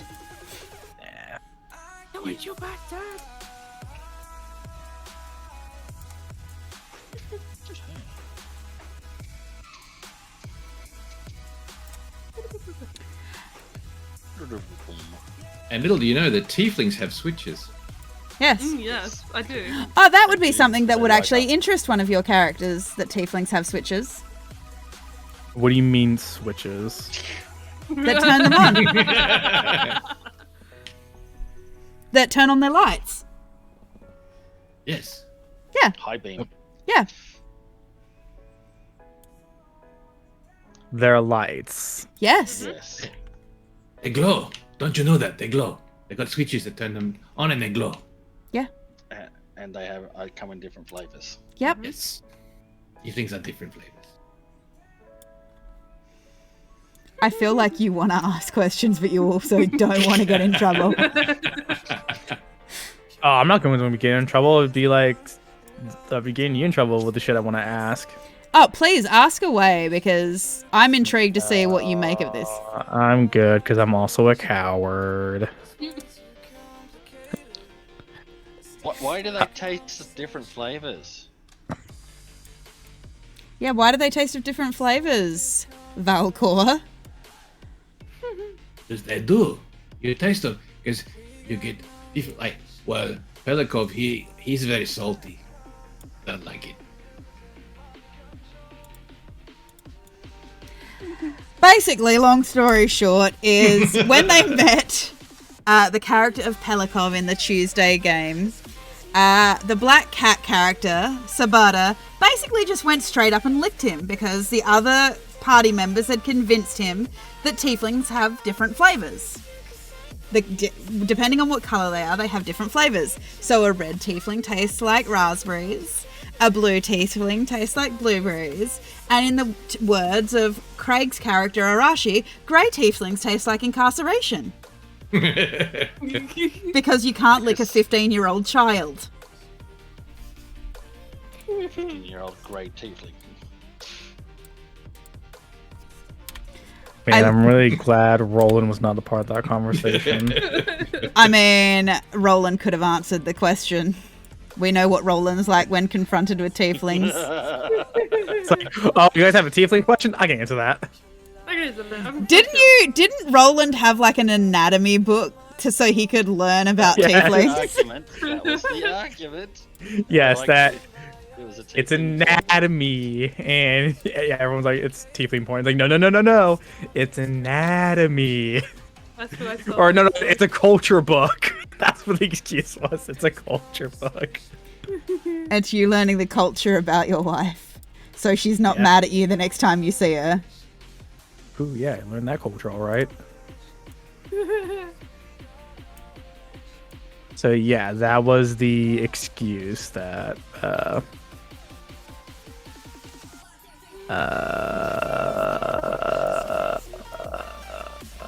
I would give. Yes. Yes. Yes. Yes. Yes. Yes. Yes. Yes. Yes. What is this becoming? Please stop. I'm uncomfortable now. What is going on? I'm not gonna quit. Neither am I. Oh my god. Yes. Mama didn't raise no bitch, and while I may be one, she didn't raise no quitter. But I am also a quitter as well, so I will stop. Oh my god. We believe in you. That makes you, and only you. Yeah, I was gonna say by we, it's just Boomeadow. I'm the supportive mum friend that everyone needed. Everything can try. Won't do any more on him. Alright, so I touched up my Redemptor, finished off Maiden. Oh, look at it. That's it, and he's drying. My ogres, or sorry, trolls are drying. So onto Hero Quest. What? I should be able to come back round or to probably the trolls. If not, I'll start another. Oh, that's right. I got to do the foot on my Blight Lord. So I'll do his foot. I'm really proud of his guts that he's hanging out. They're nice and shiny. So cool. I did try to put some blood stains on the axe, but I haven't got that down too well yet. Thank you, Valcor, for the hydration station. That is a reminder to the rest of you. Also, drink some water or a beverage of some description. Stay I drank hydrated. Kool-Aid Man. Me too. I have the Kool-Aid Man. Mm-hmm. In my brain. He's inside Prisoner of in me now. your prisoner in your dungeon. What? Oh, No, you no, guys he's said- not in prison in my dungeon. He's in prison in my gullet. A gullet. That's a nice word. You were saying, Iwan? Yeah, I'm confused about what they want. Well, they... Not that I need to stick to the pictures they have, but the rogue... I mean, what kind of rogue has bright white? As... The white and brown, basically. What? It should be totally all white. And gold. I mean, you Yeah. don't want gold because it's reflective while you're hiding in the shadows. Yeah. Says the Unless you're- assassin who literally wears a white outfit. Yeah, but there's story reasons for that. Well, it depends on their environment. I mean, if they're wearing white, they would assume that they're in the snow. Have you stopped to consider that gold is the color of fucking pimps? And that's the best color there is. Are you admitting something right now So, that we should know? yeah. So that's a pimp, is it? Pimp rogue. Oh, so that's what you meant by unemployed. You've got your own business. You're No, I'm not self-employed. self-employed. I fucking hate taxes. The IRS fucking scares me, man. I don't want to mess with that. Crunchy. Crunchy. Crunchy. Crunch. So, I also did a little bit of my zombie fireman. Yes. He needs some touching up. My zombie policewoman. Is he gonna have like gnarly burn scar stuff? Well, these are for the zombie side. They don't have an awful lot of detail. As a mass-produced board game, I guess. And I haven't really done zombies, so I don't really know what to do with the flesh, and like none of them are weathered yet. They've only been base coloured. You know, and I still got to dirty up their clothes and everything, and then I got this placard to do and work out how I'm doing this. Like, I had to look online for motorcycle police, and so I've had the sandy brown pants and added the yellow stripe up the side. Yeah. Because that wasn't there as a guide or anything like that.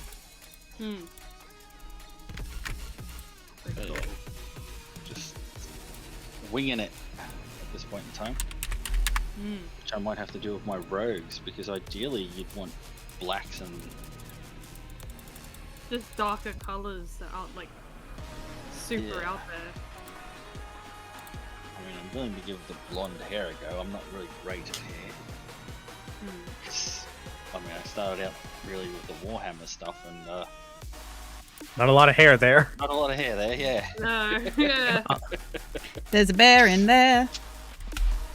So, Hello, Tigress. How are you? It's wonderful to have you here. Welcome.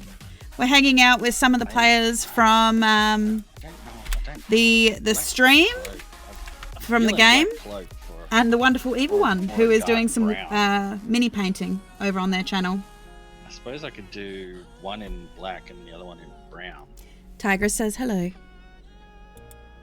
Hello. Hello there. Of God's sake, someone was going to do it. You felt it. You felt it. Of course I felt it. Disturbance in the force. Kenobi. It shouldn't happen because I had the high ground. Oh my God. Don't technically I have the high ground right now, as you all are down under. But we're in the future.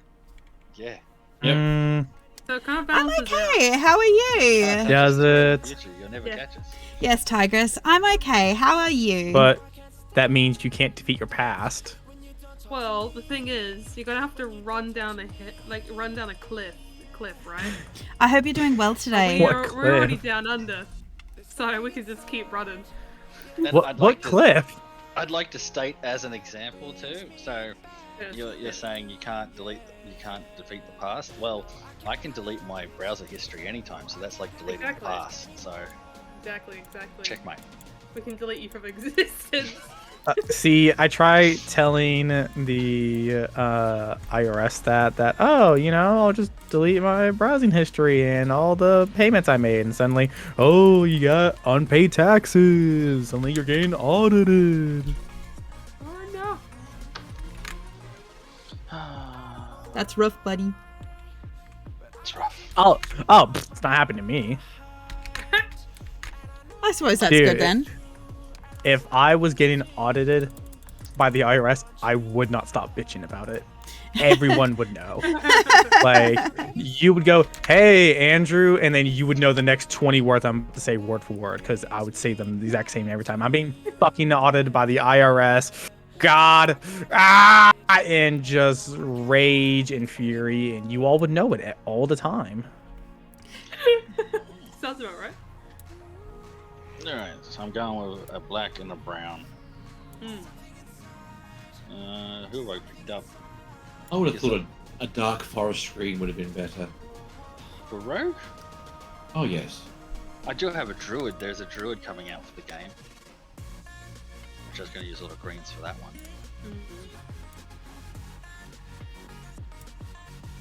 I suppose we could do a green. Do I have a dark green is the question. Now I gotta wash the black off the brush.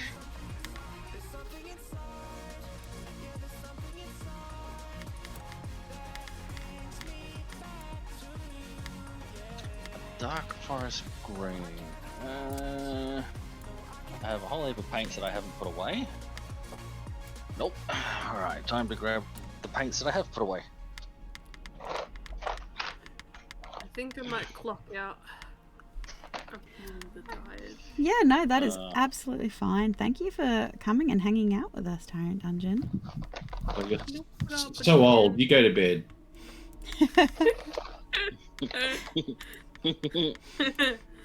Good one. Alright. Killed his character when you had the chance. Yeah. You missed out. Oh, I know. Man. I could have stolen that ship too.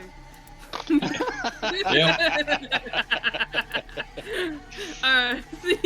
See ya. Yeah. Yeah.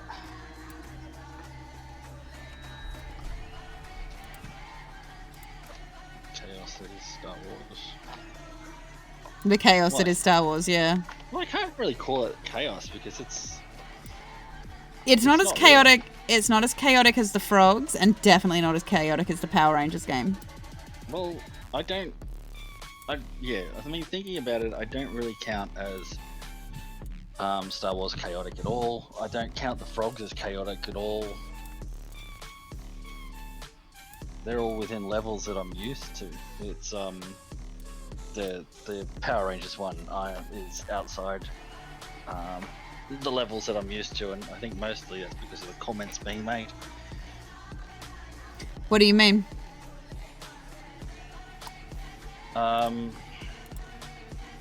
That's hot. I'm rising like the Dark Knight. Are you saying that maybe, for once, you're feeling a little bit, dare I say it, old? I don't really care about that. I like that. I'm going to deny it, but I'm also not going to come out and like say it. But yeah, I'm old. You know, I've broken so many bones in my body that it's painful to get up and move and do anything like anybody else. So what's the point in bitching about it? So you decided you're going to do the Hero Quest minis, by the way? Well, as I said, I've already touched up 2 Warhammers, Yeah. 3 D&D, and now I'm going to do 2 Hero Quest, and then I'll go back to Warhammer, and then I'll go back through the D&Ds. So, It's all coming together. It's all coming up, Millhouse. All the touching. Speaking of touching, Oh, God. that's a good segue. yeah, I'm probably gonna bounce off here and try to No. catch like 2 hours of sleep. You should probably do that. Sleep is important. Yeah. Overrated. 2 hours is pointless. Well, I will go to sleep for 2 hours, go look at a house tour, which I probably won't because it actually just snowed and I'm a moron who decided, oh, schedule a house tour before the snow. So, you know what? That's what I'll do. I just won't go, and I'm just going to sleep until my shift starts. And so that poor house person's out there waiting for you in the Nope, wild it is storm. a self-tour. Well, that's handy then. The people who Yeah. live there get out of the house so you can have the tour, so they're out there standing in the Nope, snow. you clock called into break and the enter. app. Called break and enter. Well, I mean, that's kind of what it is I like your house. there's an app you Get use out. that will unlock the lock that's on the door.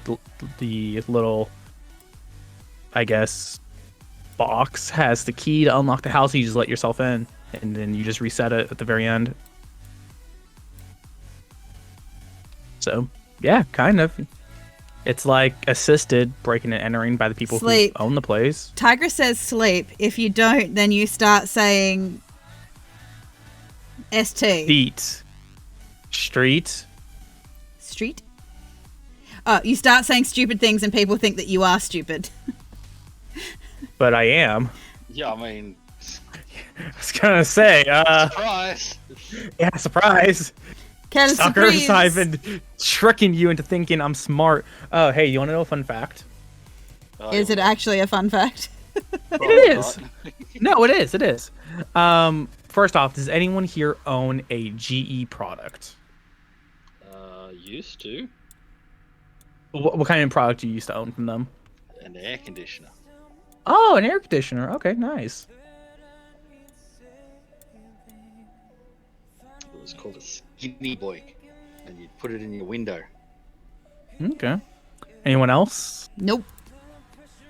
So, GE, they have a few different divisions at their company. There's kind of based off of what the products are making. So there's like the air condition division. There's like toasters. I use the word division very loosely here when it comes to stuff like that. But basically, the groups. Like there's the groups that make the toaster, the washing machines, air conditioners. It's the same as Sony. Sony do the same thing. Right. The group that develops and maintains their rotary assault cannons. Yeah. General Electric, yeah. Yeah. GE builds the assault cannons that go onto the A10 Warthog that vaporizes people. Yeah, they build the. Yeah. Well, okay. First off, that's too weak to describe the brr. I'm pretty sure I gun drive one of does. those tanks, don't I, in Battlefield? No, it's not a tank. It's a plane. It's an A10 Warthog. It has a very distinct sound, like me saying "brr." Like once you hear it, you go, "Oh, that's the plane Andrew was talking about." Yeah, Like- they're certainly unmissable in their sound, and it has been a meme for a while. You know, do you Oh. even go? Brrr? Yeah, like when people found out, oh, the army is starting to retire those planes, people were like in tears, weeping that, oh no, not the 810. They clearly felt very strongly about it. Yeah, dude. Fairchild made a really great product, and GE happened to make a really great gun. We built a gun or a plane around a giant gun. Yeah, the gun literally slows the plane's airspeed down when they fire it. Yeah. Oh, jeez. That's a good way to do it, I guess. It's a air support anti-ground. So basically, if you're in a tank, you see one of them, you're done for. Oh yeah. Oh, another fun fact. You know how rifles shoot bullets that kill people? What? No, It's not no. exclusive to rifles. I mean, and we don't Right. really know about a lot of that here, so. Oh, yeah, you're right. But I believe it's on a technicality that you're not supposed to use anti-material rifles, like for instance, like a 50 caliber sniper on people because because it's kind of like considered inhumane. Why the act of killing someone else is considered inhumane or not, I don't get, because war is not pretty or nice, but that's whatever.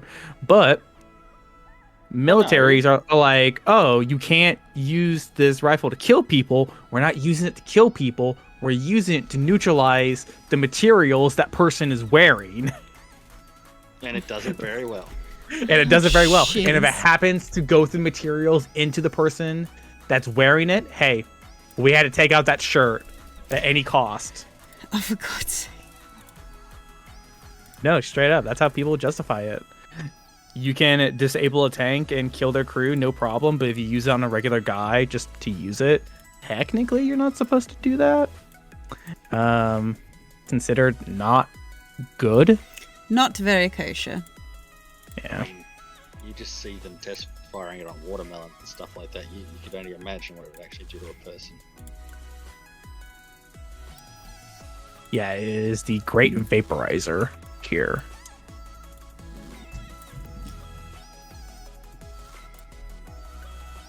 I'm quite sure there's probably footage of someone using it on a human out on the web somewhere, because the web's a wonderful place. Oh, undoubtedly, but Because unfortunately I was on Instagram and I logged in and just to have a browse through. The first thing I got, a random for you thing, was one human ending another human's life with a gun. And I'm like, jeez. how is that even allowed on this platform? Well, realistically, it shouldn't be. I assume it was reported very Well, there was not just myself, but there was a few people reporting it. They were in the I mean, comment section. Tigress turned around and said about the gun you were talking about, the vaporizer gun before, I believe. That sounds a little bit stupid. Isn't that what it's made for? I.e. vaporizing things. Yes. No, it's made to kill tanks. It is a gun that is made to kill tanks. It is a close air support plane. No, the anti-material rifle. Yeah, the anti-material rifle. Oh, the anti-material rifle? No, That's you still use those to kill tanks. You use them to like destroy materials. So it's like, oh, we know like they have like an artillery gun down the field. We don't want to go blow it up because we have to do it in person. Oh, we're about a mile or two away. Let's just shoot it a few times and break the parts that we know are hard to replace, that you can't do in the field, and then we'll just leave. That's the original reasoning behind material rifles.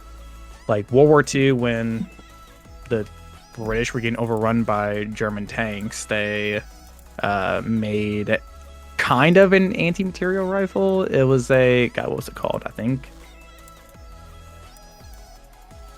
No, I know what it was. It was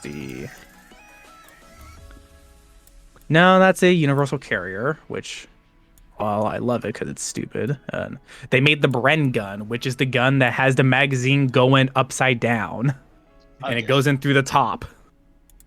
That was technically used to like combat tanks, but also as a general machine gun. So, like realistically, yeah, they use it for its correct purpose and anti-materials. However, someone just happens to be wearing said materials they want to neutralize, and so they happen to catch a 50 BMG in the chest. Jeez. Oops. I Which is don't a think when you're material. using The problem is, when you use a gun like that, I don't think it's oops. But either way, probably not very kosher conversation to have on a Not really. stream, unfortunately. What are you painting, by the way? This is the Rogue. This is the female gendered variant.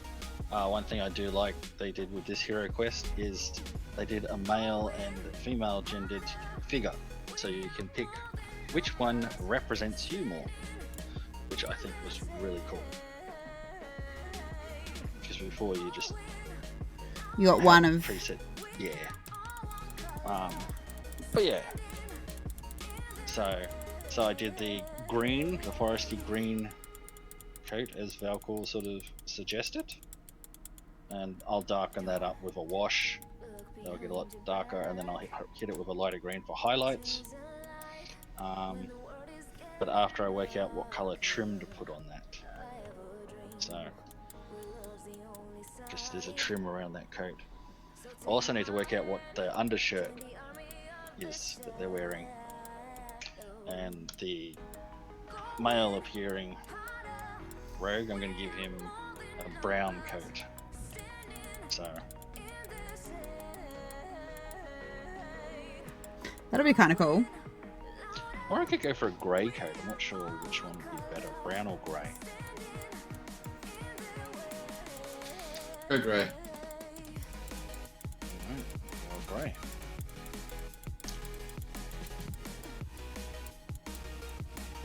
Okay, but yes, now that we've talked about vaporizing people, I am going to go to bed for a little bit. Well, thank you for stopping by and having a bit of a chat about your character, Rosewood. I have not said anything about my character at all, actually.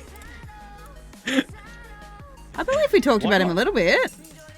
We've talked about Roland. We didn't talk about Yeah, we talked about Roland a lot. Yes. I suppose it's because the other my good boy Roland. That's because Crisis is supposed to be a mystery. I believe. Yes. Exactly. Yes, and it's hard to be a mystery when someone who knows the mystery tells the story to everyone. Oh, did I do that? I just think I thought of something I might have missed. And I did. That was very unintelligent of me. What did you miss? The inside of the coat. You already glued it up? The giant coin Well, is actually I believe in you, bud. going to have Bye. Bye. So Yeah. this giant platform here is actually going to have something on it. I can't talk too much about it because obviously the players are here listening and stuff. But this platform will end up being not. involved with something. You can tell me. Yeah, Yeah, but tell Craig. I'm not tell telling you, everyone. Valcor. I'm not telling you. No, you're not going to tell me. You'll tell Evil One. I can tell Evil One later. What do you want to know now? Wants to know now? I'll Why? forget later. Later. I'll forget. Well, because this is the thing. I don't want to let my party know all of the secrets beforehand. Because otherwise they can prep for it. No one mull off forget. No. We love having you here, Valcor.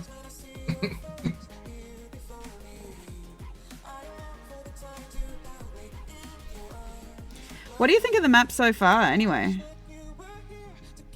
I like it. Is very spiky though. Yeah, it is very spiky. That's on purpose. It's supposed to look intimidating and looming. Does it look intimidating and looming? It looks scary. I don't want to go there anymore. Thank you, Tigress. Yes. Yes, it's a very nice spiky looking situation that the party may end up having to deal with. Maybe. I'm just going to go out on a limb. It's called Spikington? No, this is... Spikesville. No, it looks like a meteor has hit of some description in the Spring Court, basically. This is where it's taking place. And it looks like a meteor has hit here. And left something behind. Ah, it's the landing site of the lizard people. Yes, the landing site of the lizard people.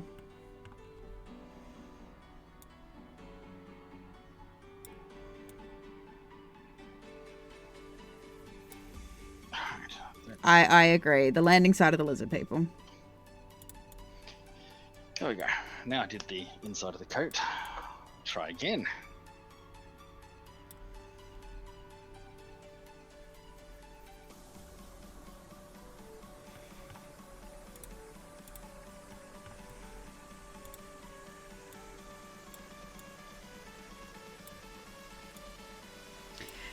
Yeah, the hard and interesting part for me is obviously some of the things that I apparently need to keep secret are player stuff. The problem is I have mods and things like this that are actually in the game, and I talk about this stuff during my stream. You just have to buy them. Yep. And then I get yelled at for spoiling people's secrets. Have to be taken out the back end. I mean, I must admit that if someone was telling me the secrets of the game that I was playing in, I'd stop playing. You have frequently threatened that. Well, if you can't discover things, What's the point of it? Yeah, exactly. The issue here, though, is obviously, you know, I'm sharing them on my stream. So I have to be, for example, when I'm building the battle maps. For example, battle maps are fun for people to watch me build. Hopefully, I hope. Otherwise, why are we asking about this? You know. But the thing is, then I have to talk about what this is for. You know. It's a battle. It's a battle, exactly. And you've got to start thinking about, as you and I discussed earlier today, everyone. Then you have to start discussing like find ways around discussing what you're building it for.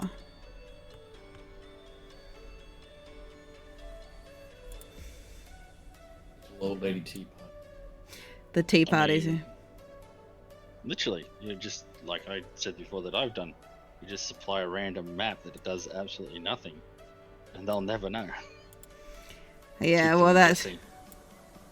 Oh, that's exactly it, isn't it? Keep them guessing. Yes. Especially when, you know, you're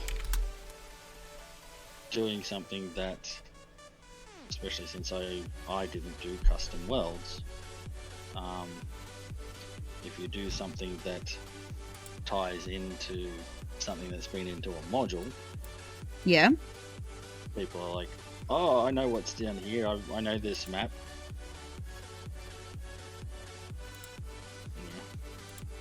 Which kind of, I will say, doing that kind of stuff, I've never understood why you would do that. Because doesn't that just spoil it? Like, I don't know why certain players do it, and I have come across it, certain players do it. But as a habit for me, if I am using something from a module, I modify that map like no tomorrow. I change it. So the layout might be the same, but where the treasures are, where the traps are, what the traps are, I change all of that. yeah. Well, and see, that's something that I don't really end up having to do with too much because I obviously create most of my own custom maps and stuff. And, you know, I don't run modules. It's all my own world stuff. So the problem comes with the whole, oh, well, I'm going to share this information on my stream with what I'm building, why I'm building it. But like I said, my mods, you know, are people that I play with. So it is that trying to walk that fine line and create interest for the game while also not spoiling it, if that makes sense. Like, because obviously I don't want to spoil the game for any of my players either, but it does become a little difficult when, you know, they're here listening in. What? No, I'm not.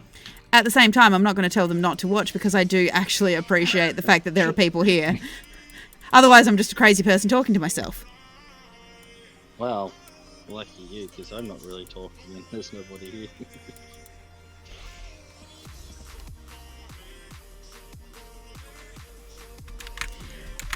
I just appreciate the fact that people enjoy watching this. Thank you, Tiger. Yeah, I enjoy the fact that people actually enjoy seeing the world building and things like this. And, you know, that's part of the reason that I suggested to you that, like, did you want to collaborate with it tonight? And, you know, so we both have someone to talk to and, you know, be involved, all that kind of stuff. It's a little different and difficult in that you've got your subject matter to talk about. Yeah. And which is why I keep stopping and asking about, like, what are you doing? What mini are you painting right now? What are you doing? Because I actually find the mini painting process fascinating. And well, so I don't interrupt you, I've been muting myself and you've been talking anyway? Talking to, well, apparently there's someone here in my stream according to the counter, but that's probably, is that you, Valcor? No. Oh, okay. I said screw you. It's probably Tegan. It's got to be Tegan's. Probably Won't Tegan. it? Why would it be? She's chances are it is probably me, yeah. because I can see Craig's stream on your. Yeah. So it has to be you. So, you know, but I've been just pointing out what I've been doing. There, so Tigress finds it fascinating for them too because apparently they're horrible at painting. Oh, I'm an amateur. I'm a beginner. Like, I know it's small on your little one, but I mean, like, for instance, this guy, like, I haven't been painting long at all. I literally started collecting the Warhammer things. I thought it'd be something cool to do with my son. And that never eventuated. But I started buying them. I found them in newsagents, and because with about bush, there's not a lot of things out here, you know. So I thought we could find something that we could sort of do. And other than, you know, him go outside and play with the brown snakes, And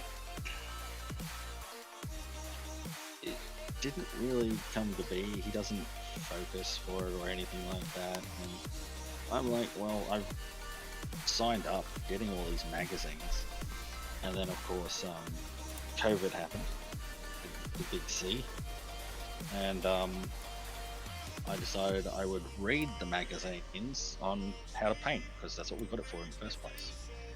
And as I pointed out when we started by grabbing, this is the first one, and he literally is blue and gold. And I've been going back and adding all the little details. Like tonight I added all the scratches, so which he never had before. And I only learned about scratches by watching some other people.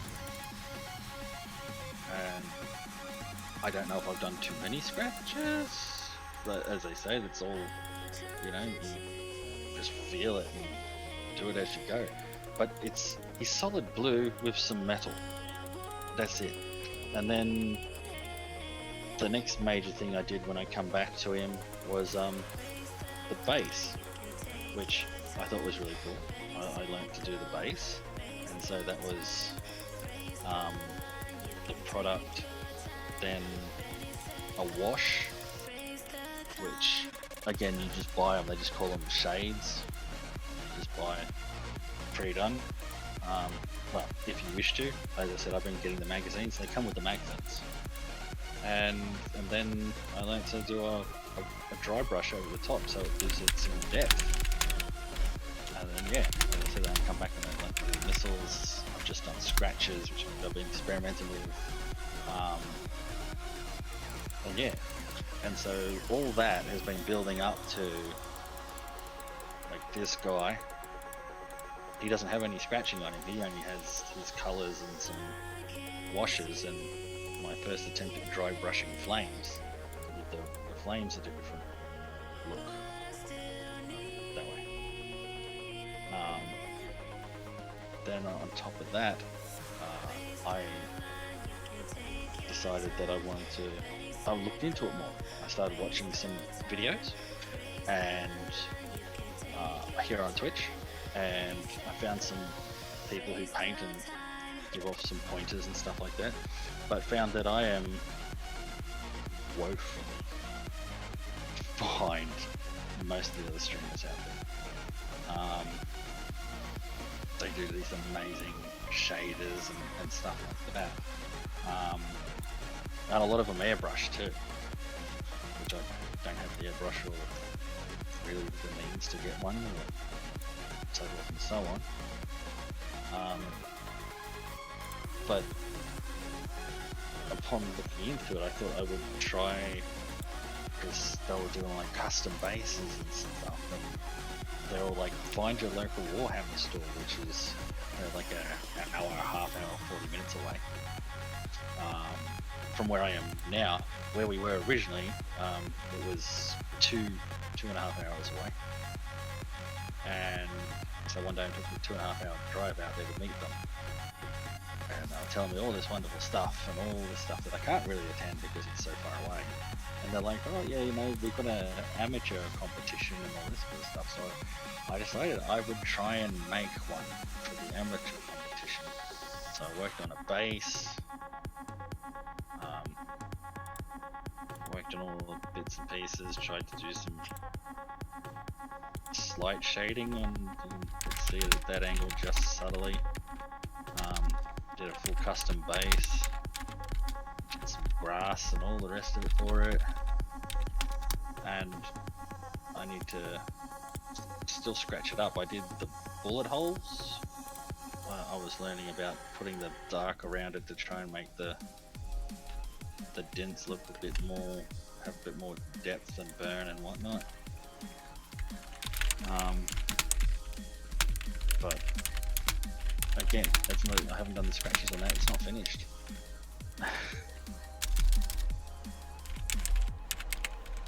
But it doesn't come overnight. It's a skill you learn. I don't know how they learn the shading. I still scratch my head over how they do it. My best attempt at it, I mean, a lot of them use airbrushes, and I don't know if that makes it easier or not. My best attempt at it is Neishing, Yeah. where I did multiple shades of brown on his shell to try and get that pattern, and like his hand was just lighting the top color as a darker color to his underside, and just working on blending that as best I can. And I can't remember that. I think it was a month and a bit worth of painting.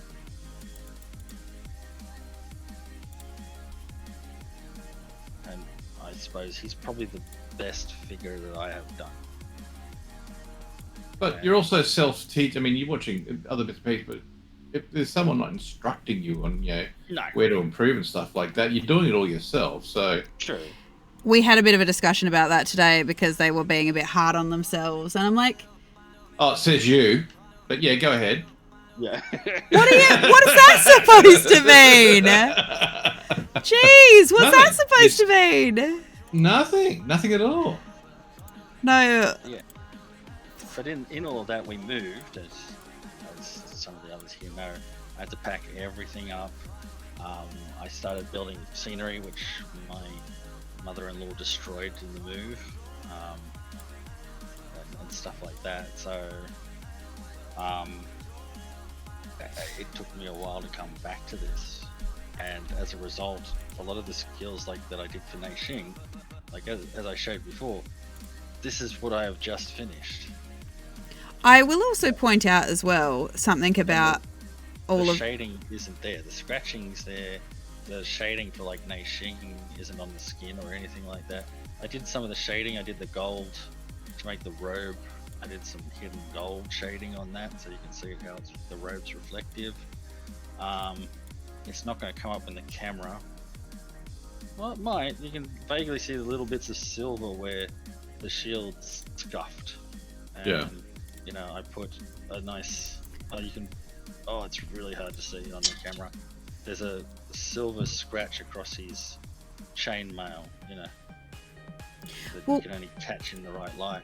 a But big part of the again, reason that I encouraged Evil One to keep with it as well is, so I've never painted before, but I actually found, well, first of all, you learned some of your painting through watching others and being able to ask questions and things like this.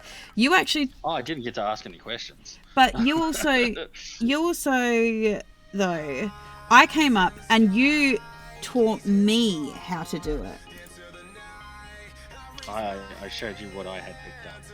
Yeah. But this is the thing, I wouldn't have managed to be able to pull off anything anywhere close to what it ended up looking like if it hadn't have been for your help and your learning behind it. And that's, it is helpful to suggest that. And also, hello Zagent. I know you came in. I've been lurking, just listening to I'm like, man, this is awesome. This is fascinating. You want me to find your miniature that you did? If you want to. I mean, you don't have to. I'm not massively fussed if you want to show it off or not. I know exactly where it is. It sits on the shelf. Oh, it's on the shelf. As a reminder of, you've spent months learning to do this, and this is what someone did in 2 days. Don't be like that.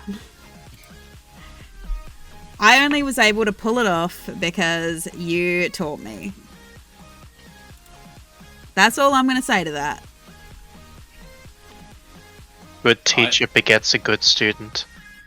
I haven't painted miniatures for about 20 years. It is a hobby, especially in Australia. Yeah. There are people that are natural teachers. And I will say this as well with my DMing. Evil One is somebody who has given me a lot of advice when throughout the years as we've been DMing. Because you've been DMing now for close to 20 years. Far too long. Exactly. Far too long. I mean, started playing in the 90s at school. And The then 90s. I remember the 90s. oh, yes, let's crack out the classic Nirvana Nevermind.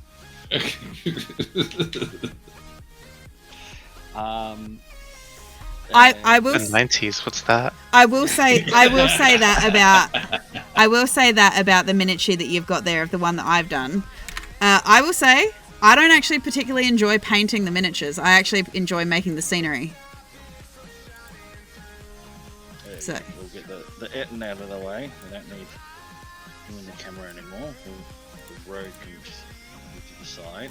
yeah, I much preferred making the scenery. I didn't really like the actual painting aspect of it. There we go. Can I get this? But yeah, it's. I don't have the focus anymore.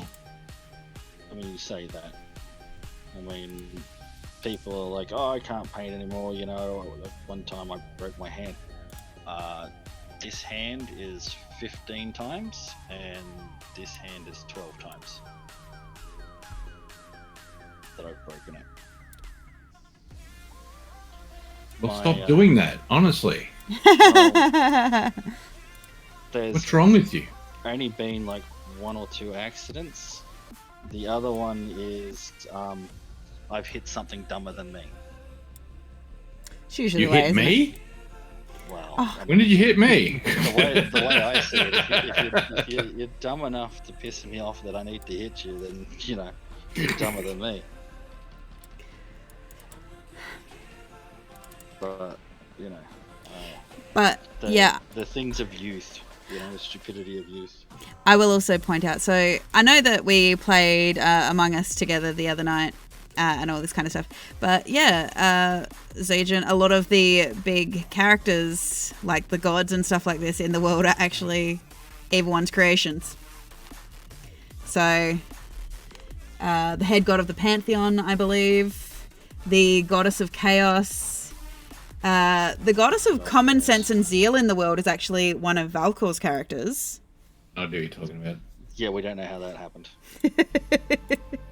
I mean, you described the god of common sense who somehow got caught out of the celestial plane while on a trip to get cheesecake, so it doesn't sound like he had a whole Hey. lot of what he represented in spades. Everyone true. has a weakness. And that's the key there. Everyone has a weakness. Not me. Arsha's still kicking. Your character, I know what your character's done. Oh, I was gonna say, I meant me. No, Sebastian's got tons of. No, Sebastian doesn't have a weakness either. Yep, I bet. Yeah, perfect character. Evil One, we were talking to Tyrant Dungeon earlier, and Tyrant Dungeon described drawing your character like. I've seen the preliminary sketches of Sebastian. Looks really, really cool. And then they explained to Evil One what Sebastian is wearing. Which, that is pure chef's kiss moment. Yeah, and Tigress said, by the way, Valkor, and cheesecake is a reasonable weakness. Exactly. There's nothing wrong. That's common sense. You want cheesecake, you get cheesecake. You can't get any more common sense than that.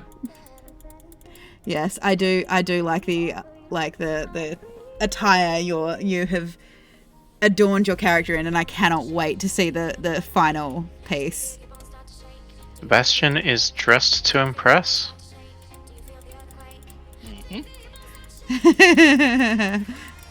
We're kind of at like a pseudo modern futuristic time, so I feel like any kind of traditional medieval clothes wouldn't particularly fit in at this stage, particularly for somebody's like it's his first time outside of like Seeker's Respite in like an earnest sense, so it's basically just going to the clothes store and picking the first 4 or 5 things he can off the line.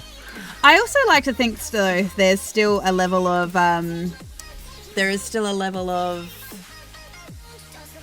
cyberpunk meets sword and sorcery magic. So there are still people that wear that kind of stuff because it makes sense. Oh yeah, I mean Hasa looks pretty traditional.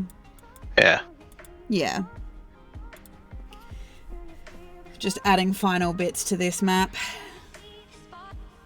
But yeah, my figure is like basically went to the clothing store with the money he had and bought stuff he reckoned looked pretty alright without really perhaps knowing the cultural I'm not gonna lie. Hearing what your character is wearing, I've kind of gone. It sounds like your character's never had to buy clothes before and went, I like this and it's comfortable, so screw you all. Yeah. What's wrong with that? There is absolutely nothing wrong with that. I'm fully anticipating at some point in the campaign. You don't we stream naked? I will say that I do imagine at some point during the campaign, your character is going to start rocking the graphic tees. The graphic t-shirts. At some point. Graphic t-shirts. I don't know what's going to be on them. Maybe hashtag Frog Daddy. Lost him. I mean, IRL, I wear just a pair of shorts and like nothing but white t-shirts. Yeah. So I don't have like a great fashion sense outside of in real life myself. So I don't even know what you mean by graphic tees. So anything with like a pattern or a design on it, usually you'll see a lot with like character art or like slogans and stuff like this. So for example... Oh, I hate t-shirts like that. I suppose your character is wearing Crocs. Also, Tigress goes, once I made a character who was afraid of hummingbirds. My DM brought a giant one in to fight with. Makes perfect sense, to be honest. That's what DMs do, isn't it? No.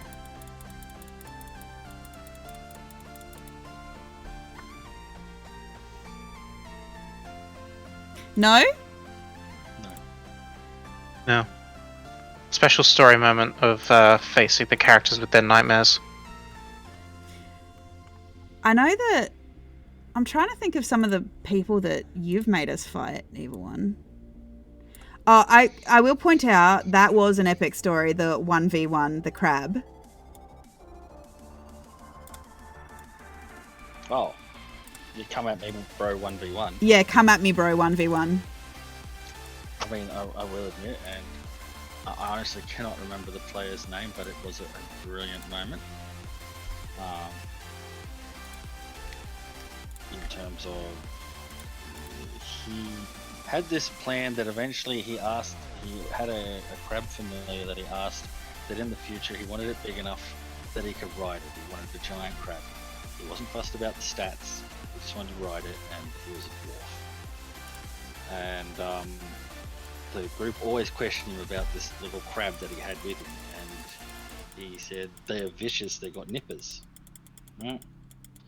So they're literally in a hotel and they're being attacked by pretty much cultists who are trying to drag them away to use them as sacrifices. And the rest of the group is rolling absolute rubbish, and the dwarf has failed. He's been defeated by the door constantly. So he's trying to get to his friends to help, but he can't get out. He ends up rolling terribly, but I give him a little bit of a break as he cuts a hole into the next room. And as I said, because he rolled so bad, I'm like, you're not through this round, but you know, you can have another crack at it next round. And he's like, oh, how big's a hole? And I said, you can, you know, put your face in it and see through. And he goes, all right, throw my crab in there. Not just that he put his crab in there, he armed it with a knife. True, he gave the crab a knife and he threw his crab in there. And then proceeded to roll exceedingly well with this crab that defeated the cultists and saved his friends. But in the end, they decide to go down to where the cultists were and deal with them. Upon heading in there, most of the cultists are trying to pack up and get out of there, and no one's coming. They see them, they beat up a few of the cultists, and one cultist runs into a room full of barrels. So they chase this one cultist in there, and they're all in there. He's in there with his crab, the entire team's in there, and literally the cultist is like holding a match and saying, stand back or I'll do it. So round goes through. Most of the players then check the barrels near them at the door, realize they're full of glycerin, gunpowder, all the good stuff. And they're like, next round, because I could have been an absolute so-and-so and just dropped the match then and there. But I was giving the players plenty of chance to back out. So, like, he's still panicking and threatening them and everything. The players back out. I give them one more round. That way they can pretty much clear the area if they wanted to. All of them left, except for our dwarf with his crab. And his final words were, "Come at me, bro, 1v1. Yep. So he dropped the match. So he went out with a bang. Literally. After, what was it? 1,273 points of force damage and something like 3,000 points of fire damage. Survivable. Yes. And literally, it was that popular with that group, we made a GIF. Because the character's name was Jeff. And his crab. And it became a thing that still echoes in my games today, that has been passed down from game to game, of "Come at me, bro, 1v1.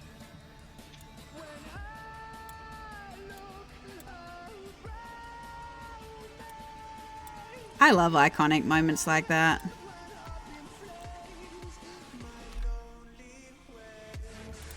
Maybe we'll have a few in this campaign, though I'd prefer not to be exploded afterwards. I don't have any plans on at least immediately exploding any of you. Immediately. Not immediately. Like Challenge accepted. Oh God. Look, I mean, we have Hasa in the campaign, so I think one of us might explode at some point.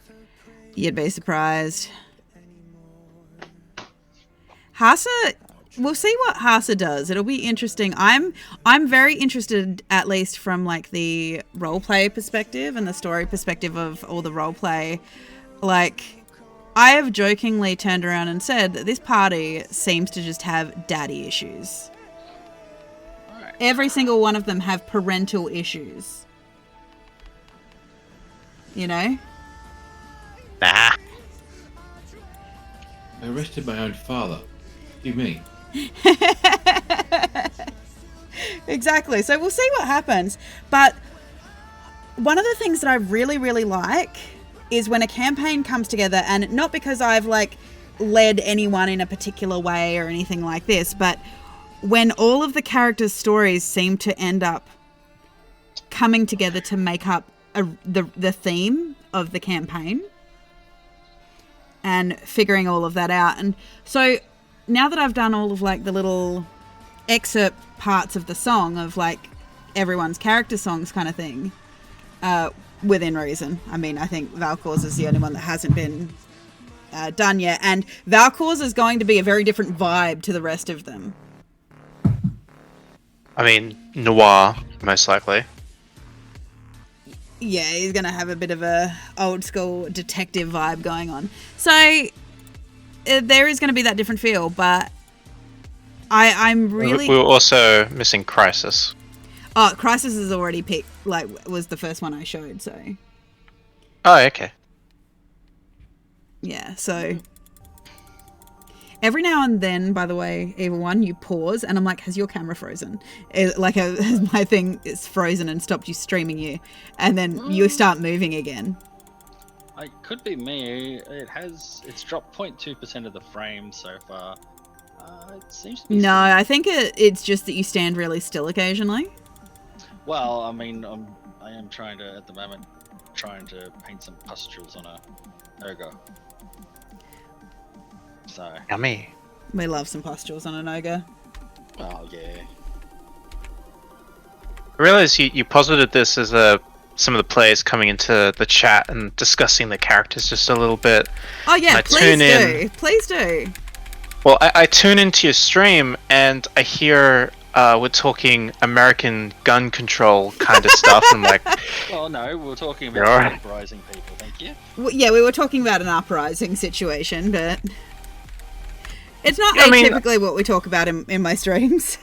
I don't want to further mention. I'm like, wow, these are. Is this related to characters somehow? Like, Just planning on vaporizing you early on. Maybe, who knows? I mean, there was another subject that I perhaps don't want to bring up again that was brought up, and I was like, oh, okay, is that getting some background job, SoA?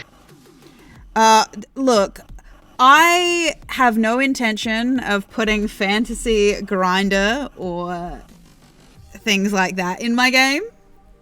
I have no intention of doing that. I am not responsible for what the players canonize. I mean, I have been responsible for some very terrible things. Yeah. MAGA. MAGA, yeah.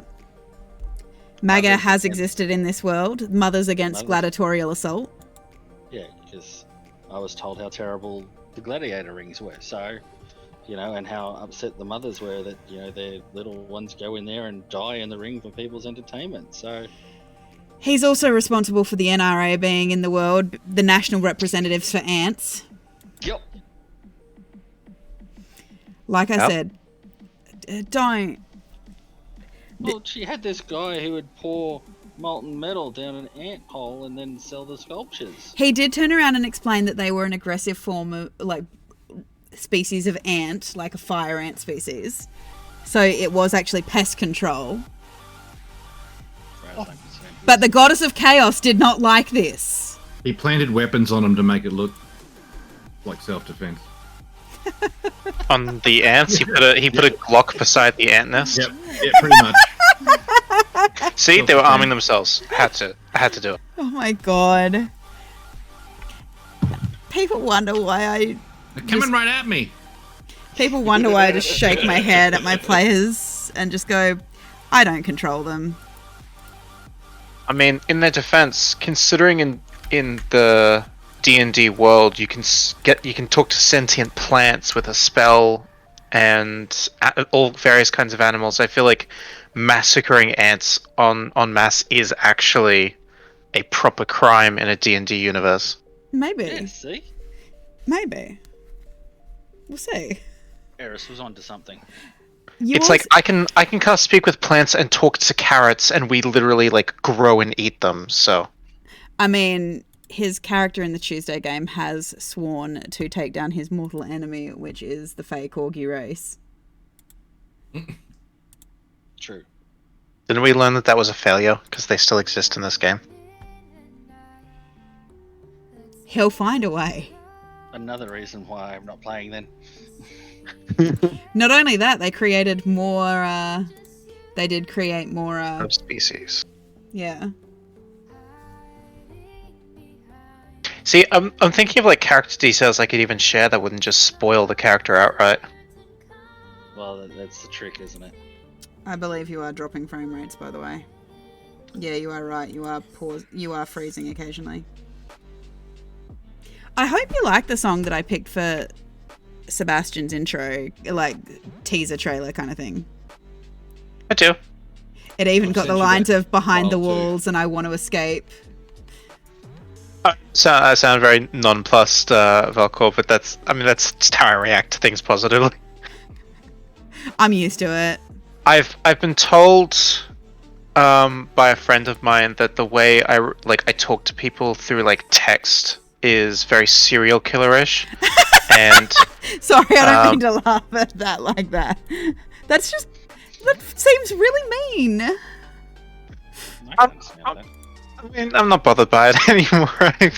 I've received not exactly that comment, but things to that kind of effect from other people. So I guess I'm just oh yeah, I guess maybe it's just a bit too formal.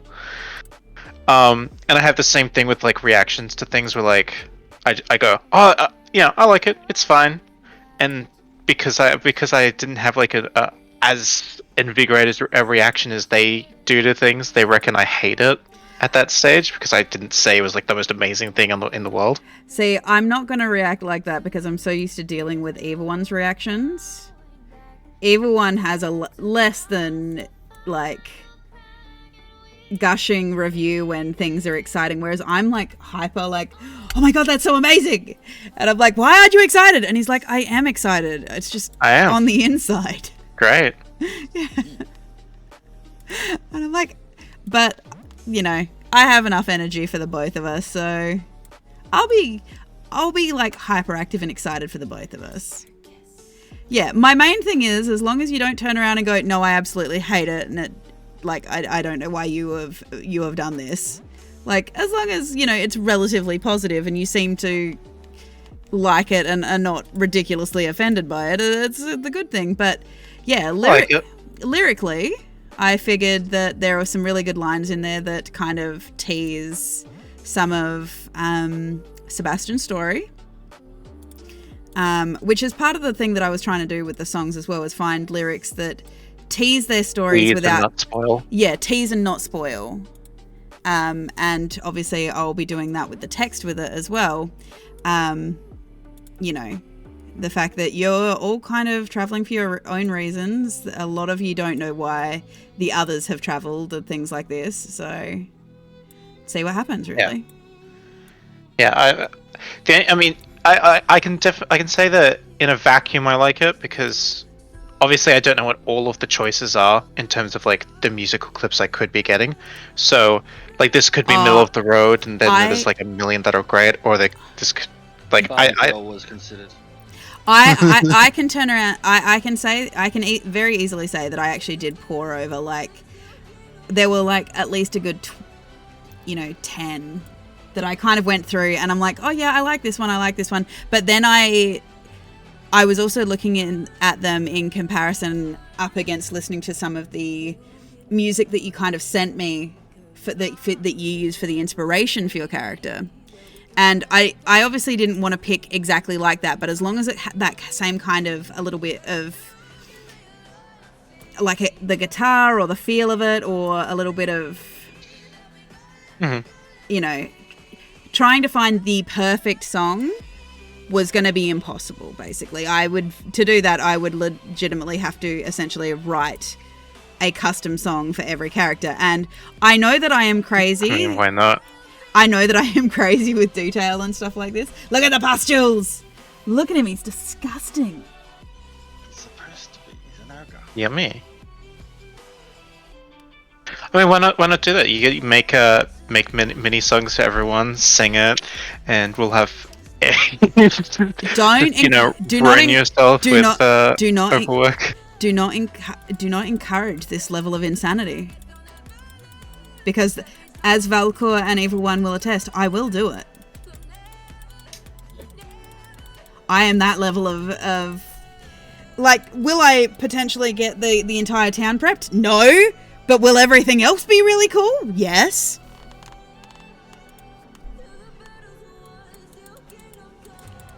Yeah, and the music's just a reference. Like I get the characters, and then while I'm listening through my playlist, I find songs where I'm like, oh wow, that's actually.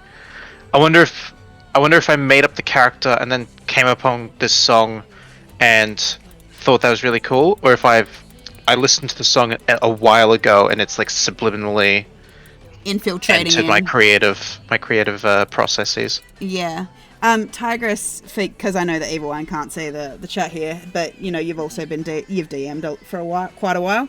Tigress just said, I'm a little bit afraid about my party because my DM, who is always very helpful and teaches us a lot of things, is giving us ideas to improve our role-playing skills. And apparently some of the players think he is putting his hands where he should not. Has this happened to you before? I haven't really told someone how to roleplay before, so I can't say that I've put my hand in that area, because everyone's different. Some people are great role players, some people aren't, and they're more better at combat. I mean, I can honestly say at the moment with one of my games, which I won't point out which game, we have some players which are great role players, but we also have some players that they're relatively quiet, but they definitely they don't slouch when it comes to combat. So you know what they're more it's what people are used to or interested in the game, and you can't really say that, you know, unless they're doing something to the detriment of another player, you can't really say, oh, that's not how you roleplay. Yeah, and like I know that there's, especially in the wake of obviously all of the Critical Role stuff as well, and a lot of the really amazing online D&D games that we've seen that have come out in the last few years. You don't need to be as good as one of those tables, especially like, for example, you don't need to be as good as Critical Role. I mean, they're all professional voice actors. They're all professional people who work in storyboarding and things like that. So turning around and holding yourself to that regard, the fact is, it's just not something that interests everybody. Like, I personally absolutely love and adore roleplay. Like, but I also understand that it's just not really some players' thing. So trying to force them to play a certain way ends up just feeling like I can understand if you end up feeling like you're doing something wrong when you're not. It kind of, yeah. The only time that I think you should really say anything is if they're doing something to the detriment to the party or you know, in total. Yeah, because it does have to be a team play, like it's a team game. Everyone is there for a purpose. So unless like it's doing things that are going to get others hurt and it hasn't been discussed beforehand, that's the only time you should really step in, is if it's really going to mess with the party, mess with the players' feelings outside of it as well. And on top of that as well, communication is the most important thing with this. I mean, if those players, while they appreciate the advice, if they also don't really want the advice, you know, they should just have that conversation with the DM as well and just say, hey, like, this is what we kind of prefer. I'm sorry if it's not like what you exactly want from us, but you know. And that's the thing. You can encourage people to not necessarily roleplay, like encouraging them to roleplay is the wrong way, but you can encourage people to engage. But as a DM, the way you do that is by essentially you engage with them in a roleplay sense. I know that Evil One, you used to do this when you used to DM in person. Because you were a very physical DM in that regard.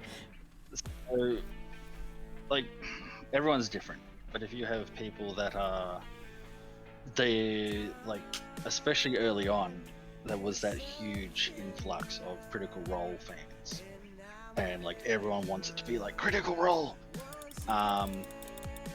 and I think that's died off somewhat. Yeah, it has died off a little bit. Oh. Hello, I have someone drop in. Oh, wonderful. Hi, everybody. Grung is on... Sorry, I'm just answering a question on my stream just quickly. Grung is on... Next Wednesday. Wednesday next week, 8 o'clock. Australian... It's not Eastern Standard. Australian Daylight Savings Time.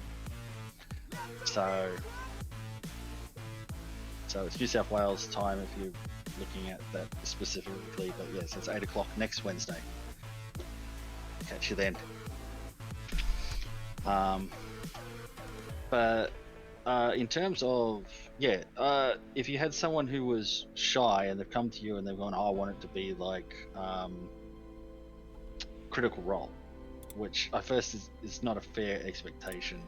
Generally, you have your session 0, and what I do is I ask the players what they want out of the game, and I tell them what I can do in a game, and that way we know where each other's at. And at that point, if it's like, well, we're not on the same page, then is this going to work? We're probably not going to be a good fit, and we'll probably have to part ways. But if someone seems like a good fit and they come up to you privately, generally, privately, and say, I'm not confident in role playing, but I want to role play, the best way to get that is reassure them, go, don't worry, you just do it at your level, your time, your pace, and just interact with them. Even if they're concerned about the whole group thing, well, interact with them as a shopkeeper and give them a ridiculous shopkeeper that they have to play off, and then you make it funny for them, and just bounce backwards and forwards that way. And experience, great teacher. A lot of people they'll either flourish, some won't, and as I say, it's not, role play isn't for everyone. You find your place in the game. Some people are numbers people, some people are the combat people, some people are the mothers that organize, this character, here's your 500 gold so you can go buy this, don't forget to put your chainmail armor on. Everyone's different. You find your spot, but you can't force people to role play. Can we get one of those for our party, please? Which ones? The mother one. Yeah. In which game? Yes. Literally. You let them be. Unless, as I said, you had a session 0 and it was told straight up, this is a role-playing campaign and blah, blah, blah. Then I feel that, if they don't feel that it's a fit for them, then I think they should be having that discussion. It's kind of something that I kind of do tend to always say as part of my streams every now and then. Like I've said it a couple of times. But this idea that no D&D is better... it's that concept that no D&D is better than bad D&D. But the reality is, not every table is going to be a good fit for every player. And it goes both ways. There is a DM out there for every player. Sorry, I've just been asked a question. I'm sorry, I had to giggle and laugh. Did you ever hear of the tragedy of Darth Plagueis the Wise? What? I'm being asked about Darth Plagueis the Wise. Darth Plagueis the Wise? Yeah, finish your one first and then I'll come back to what's going on here. Yeah, it's the fact that there is this concept that there is no such thing as bad D&D. And I have actually, and Evil One can attest to this because Evil One has been around for quite a while, it is absolutely 100% okay to walk away from a table that you are not gelling with. You will always find new tables to play at. It is much more important that you feel that, like, one, that you're having fun, that you feel safe. It's just like there is no such thing as a bad DM either. What it comes down to is just an incompatibility. And sometimes the expectations that a DM has for their table is not in line with what the players want either. And the DM, who is also there putting in their time, also has to have fun. And if that's not the way that they want to run their table, then maybe that's not the table for them too. And it sucks, I know, because, we all want to play D&D. Like, just ask Valcor. We've just come back from a 2-month break. What? I don't know what you're talking about. Valcor has been hanging out. Fine. Valcor has been hanging out for months. Don't ask the D&D junkie. I'm not a junkie. I can give up anytime I want. And yeah, really? Not yet. Just not yet. But I will point out one thing that is very important to keep in mind, and take this from somebody who I have struggled to take constructive criticism in the past as a DM. If your DM, when you come to your DM with legitimate, not necessarily even concerns, but hey, I just don't really appreciate, this is the way that I role play at the moment. This is how I'm comfortable. We'll see how we go, and if they react badly, that right there is a sign that you just step away from the table. No one needs to be yelled at for something that is a hobby. This is supposed to be fun. That's why we do this. We all have different things going on in our lives, and a lot, like everyone has their own levels of stress and stuff that they're dealing with, and nobody should ever feel like they are stressed, anxious. Something you do for fun should never make you feel like crap, basically. So that's my TED talk on that a little bit, but you know, you shouldn't force yourself to be in a situation in something that's making you feel terrible, basically. Is Darth Plagueis kind of like the Darth Jar Jar thing too? I do have to ask. What I know of Darth Plagueis is very little, and I believe Darth Plagueis was the teacher for Darth Sidious. Okay. Who's Palpatine. Correct. That's... Other than that, that's about the level that I know. I don't know any more than that. I feel like Zegent knows some stuff about Star Wars, in which I'm saying, Zegent, we want you to watch us play Star Wars, but we apologize heavily for butchering everything. Oh, yeah, wow. Oh, I'm not a huge Star Wars fan. I just know a lot about Star Wars. Okay. I mean, I run a Star Wars game, and I know I've watched the movies. I glimpsed the last 3 because... The last 3 did not interest you. The first one I tolerated. The second one, I wanted to, eat a packet of razor blades. And the third one was just an absolute cluster.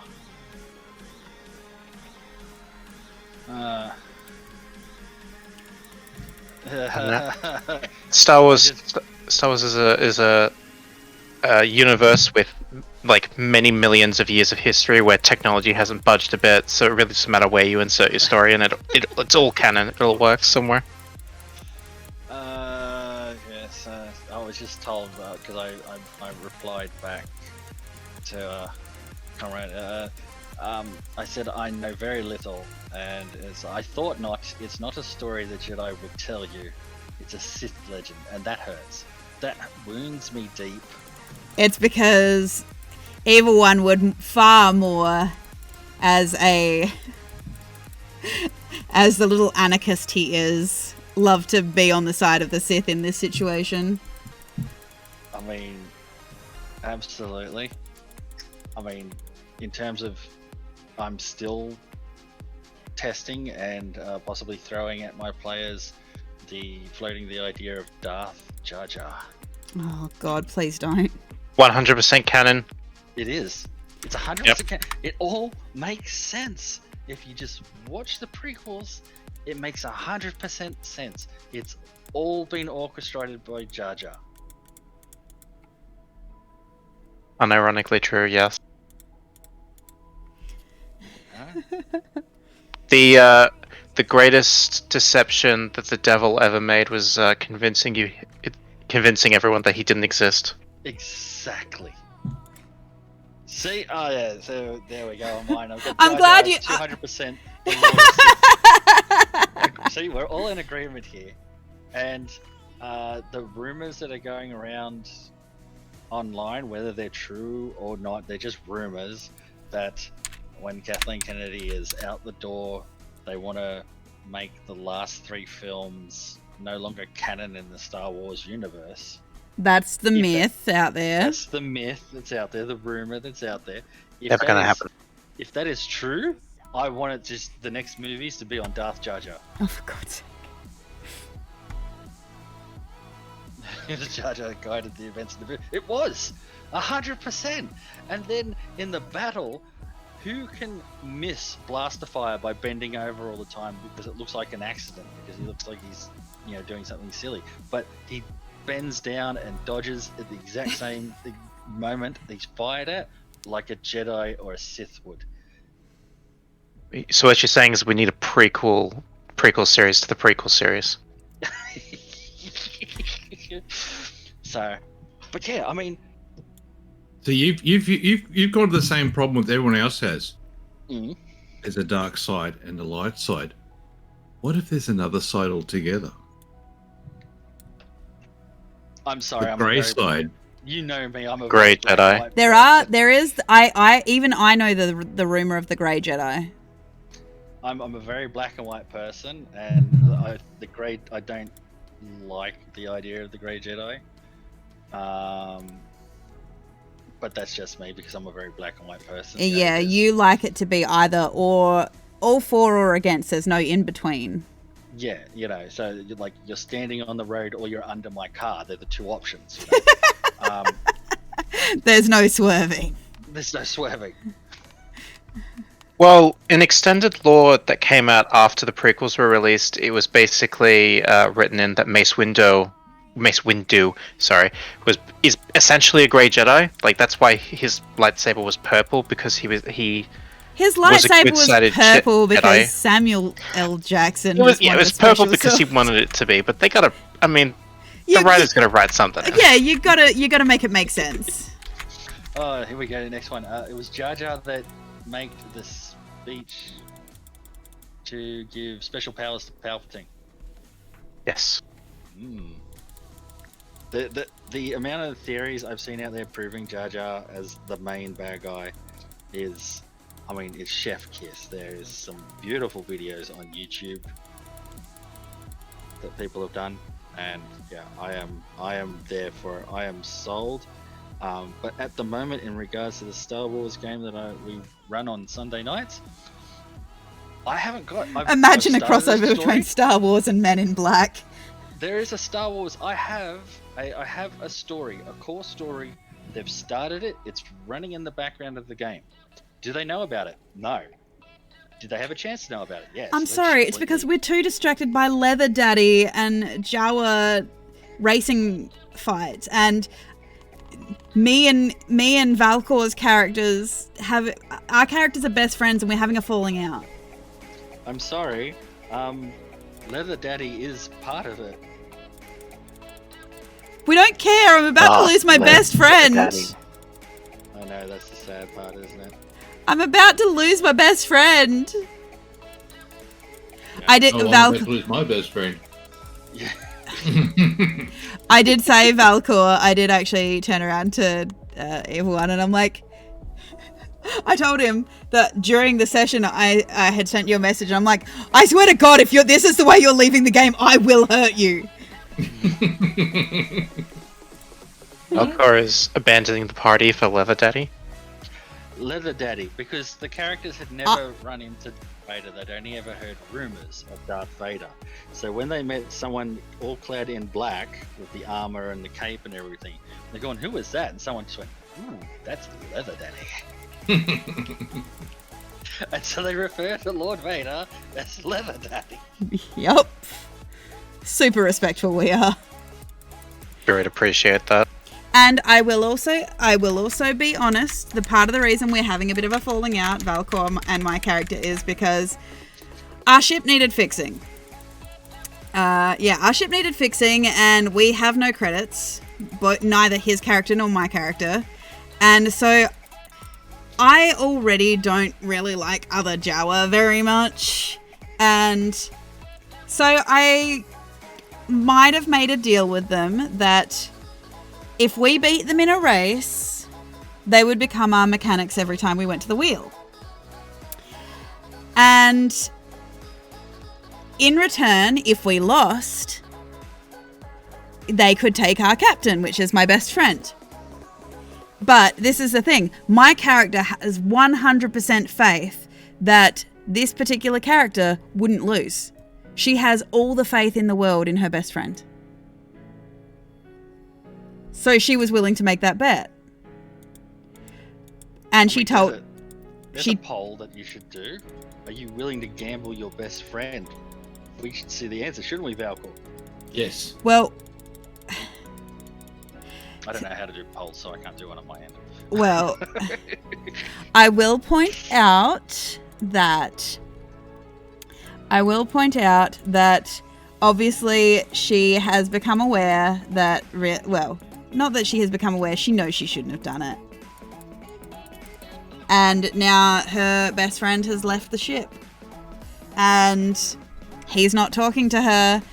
And she has tried apologizing because she knows that she needed to apologize and things like this. But he's literally all she has in the world. And she knows that she is a terrible person. She shouldn't have done it. It made her as bad as the other Jawas in the world. And on top of that, someone who wants them both dead has found them and is making a move to kill them. Oh, he sold. And so, because of all of this, Valkor's character did sell me out. I had it coming. No. I had it coming. I'm not. I did happen to break my communicator. Yeah, you did. You did happen to break your communicator, so you couldn't even tell me you needed help. Yeah, but I understand why he broke it. Yeah, so I can't find him. No. No. Prex couldn't get you. Yep. Oh, as in setting the trap for me. Yep.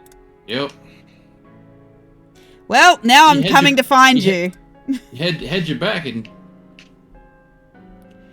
Yep, and now I'm coming to find you. I can't wait for this Sunday.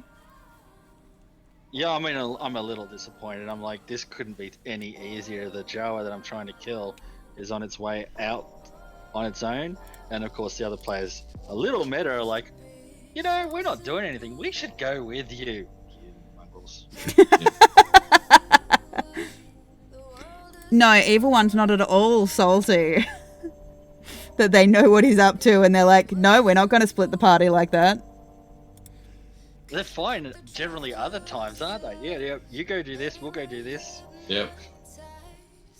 But because I made my intentions clear, they're like, we're going to come with you this time. I will also point out, though, that my character's sitting there having a moment after she's apologized. Her best friend isn't talking to her. She's sitting outside his room waiting for him to come back, crying her eyes out. She's a desert race. Losing water is a real big thing to her. And the Jedi walks past, the Mandalorian Jedi walks past and goes, she's not taking those credits that are next to her? I'll pocket those. And walked off. I mean, Yes. it's a practical Jedi? Grey Jedi. He really is Honestly, a grey Jedi at this point. No, I really believe because of the way he rolls all the time. He rolls dark side points all the time. I think He's actually evil. Yep. I mean, that comment about the rest of the party suddenly leaping to the Jawa's defense in order to accompany them when you made your intentions about killing them clear reminded me of when Boo was talking about the rest of the party banding together to protect the party idiot. Oh, Hannah's another problem. Hannah's an entirely different kettle of fish, but the party needs protection. Yeah, the party does need protection in the Grung Gang. From Han. From me. I'm the biggest threat to our party. So yes, I already had one inquiry about that we had someone turn up to see where's Comrade Grung Gang. Leninator. Yep, and unfortunately, because it's next week. I'm only here because I'm on holidays. Because otherwise I'll be back at work and can only be back at fortnightly stuff. That's a big rock. But yes, we have some people that are, hanging out to see the frogs where they're at. Our frog gang, the Grung Gang is an interesting party. I just played a Grung in this game. You could have played a Grung. I know I could have, but You didn't want to. the voice I have for my Grung character has been described as annoying. Well, let's hear it. I'm supposed to go like this. Perfect, love it. Nice. That's fine.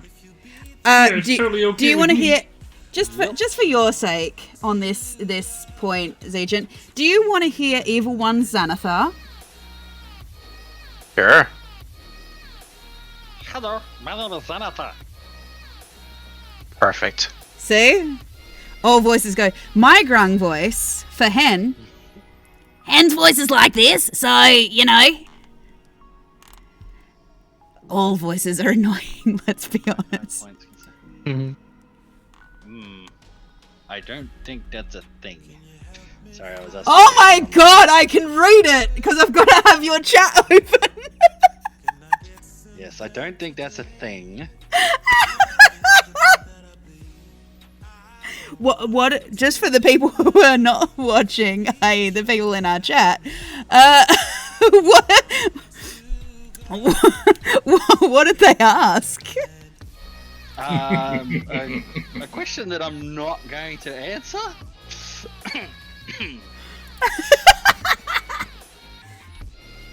Sure.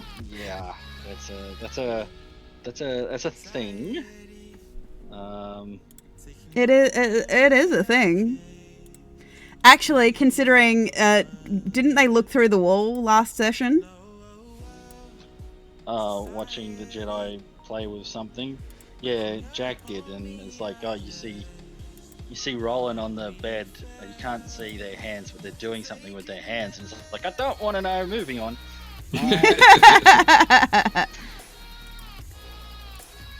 So I think he was actually practicing with his training.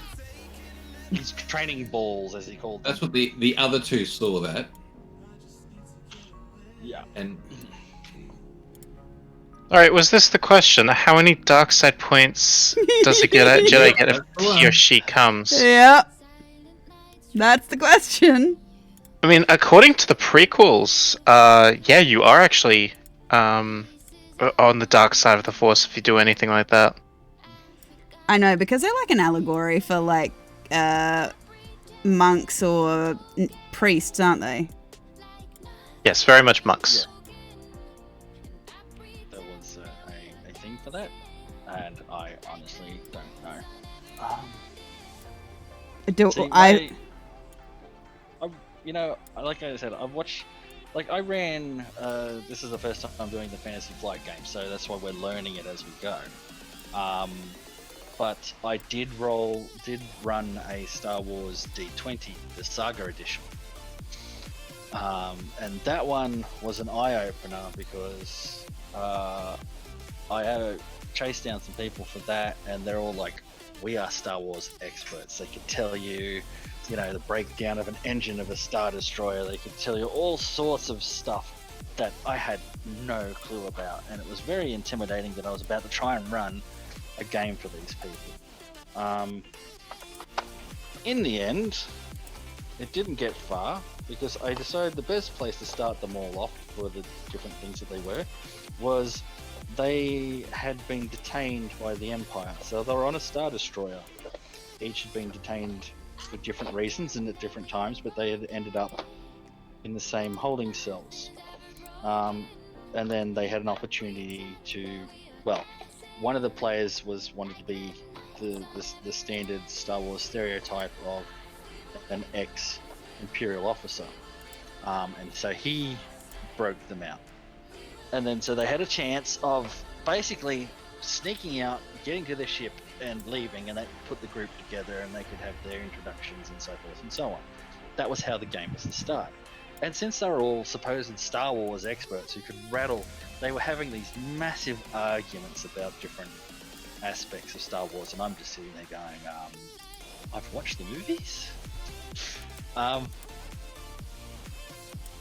Well, thinking that they would try and sneak out, they decided to raid the armory and, well, they went and got their stuff first. Then they decided to find where the armory was on the Star Destroyer, raid that, and shoot their way to their ship. Yeah, I mean, they've seen the movie. Star Wars can't aim for shit. Sorry, Stormtroopers can't aim for shit. That's kind of true. If you ever played the Saga Edition, it doesn't hold true that much. But the thing that's a real kicker, even if they did shoot crap, I can't remember exactly. I got it off a wiki, but it says there's like, not counting the rest of the crew, there's like 5,000 stormtroopers stationed on the Star Destroyer. That's putting it lightly. I mean, I can't remember exactly. I'm just saying that's as a figure. I know it's some ridiculous figure, and I'm like, you know how many stormtroopers? Oh yeah, we know how many stormtroopers are on here. It's fine. We're just gonna blast our way out. I'm like, well, you keep setting off alarms. I even gave him the chance to do the whole Han Solo detention area thing.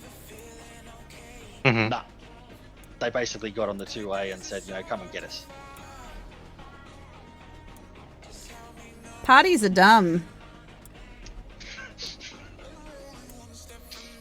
So yes, they then to try and give them a chance, I then had a rebel ship drop out of hyperspace and attack the Star Destroyer, crippling it, and trying to make things distracted so that they could have a chance to get to their ship. No, let's continue to fight while they're being attacked on two fronts. It's better for us now. And maybe we can get to the bridge and claim the Star Destroyer for ourselves. Who cares about the normal freighter that we had? And imagine the missions we could do if we had a Star Destroyer. Yeah, that campaign ended in the first session. Yeah, fair enough. So over on Evil One's channel, we tend to try out a whole heap of different, different TTRPGs. Well, different for us anyway. Different for us. We most of us, when we first started all playing together, we all obviously met through D&D. So, and I mean, it has been good because it has meant that we're trying new things, finding out different systems, which has actually kind of worked out in our favor because it has meant that we're already looking at options now in the wake of everything OGL related. So you're already ahead of the curve. Yeah. But no, even with the OGL, which I don't think is going to really affect too many players. Yeah. Decisions anyway, but it's certainly making a lot of places second guess a lot of things. Yeah. But yeah, I mean, we got Star Wars, we got the Power Rangers, because Star Wars is the FFG system. The Power Rangers is Essence20, which is only new and it needs work. It's not complete yet. Yeah. Yeah, and they're like, oh, we're going to bring more stuff out in the other books that are going to cover that. Well, that's good and well, but it should have been, some of the stuff should have been covered in the core book. Yeah. So there's that. I've never done Vampire, ran a Vampire the Masquerade game. So I was looking at that, but that is as daunting and scary as anything. The lore on that is massive. We've looked at. We've also looked Feng Shui. Yeah. That looks pretty cool and fairly simple. We've started looking at the cipher system, like Numenera and the Strange, which does actually hold a lot of promise, depending on what happens with D&D, basically. I was recently been looking at Vampire the Masquerade takes itself too serious. Yeah, because it's the emo kid of TTRPGs. What makes it so good? I mean... Well, everyone wants to play the inner emo kid. There's that. What else? Done the Call of Cthulhu yet? We have tried the Call of... Well, I've tried the Call of Cthulhu. And I know that... One of our players is looking at doing something with that, so I'll probably... Yeah, Dr. Psycho's thinking about it. Yeah, I'll probably, if he does that, hop in and give it a go that way. I found that for the way that I tend to play, I'm like, Call of Cthulhu is depressing. You either die or you go crazy. There's no in between. Yeah. Yeah, it is not you are the hero kind of game. No. Cthulhu always wins and the deck is stacked against you. Yeah. Which, if you know that going in, it's perfectly fine. But yeah, so there's that. I finally purchased the other day. I got my mitts on. from my childhood, I was always a huge Macross Saga Robotech fan. And they brought out a new, because the previous Robotech Macross Saga role-playing game was a mess. And they brought out a new one, which is relatively role-play heavy. I have to look at the PDF, I can't think of who make it. And I'm curious to that one. Got my mitts on Mutants and Masterminds, having a look at that. That's very similar to D&D from what I've read on the rule system. And you know, playing superheroes, you know, some people will be into that. The what else? Maybe. Some people. Well, they also had another kit for that, which had the DC for DC Universe. So there's full stat blocks for. Basically, DC what we're villains kind of and looking heroes. at is games that are going to be fun to play that feel like the games that we're used to, but are also just fun and something new to play as well. Because, well, that's at least what I've been looking too at. long, is it? Okay. Except it's way too long.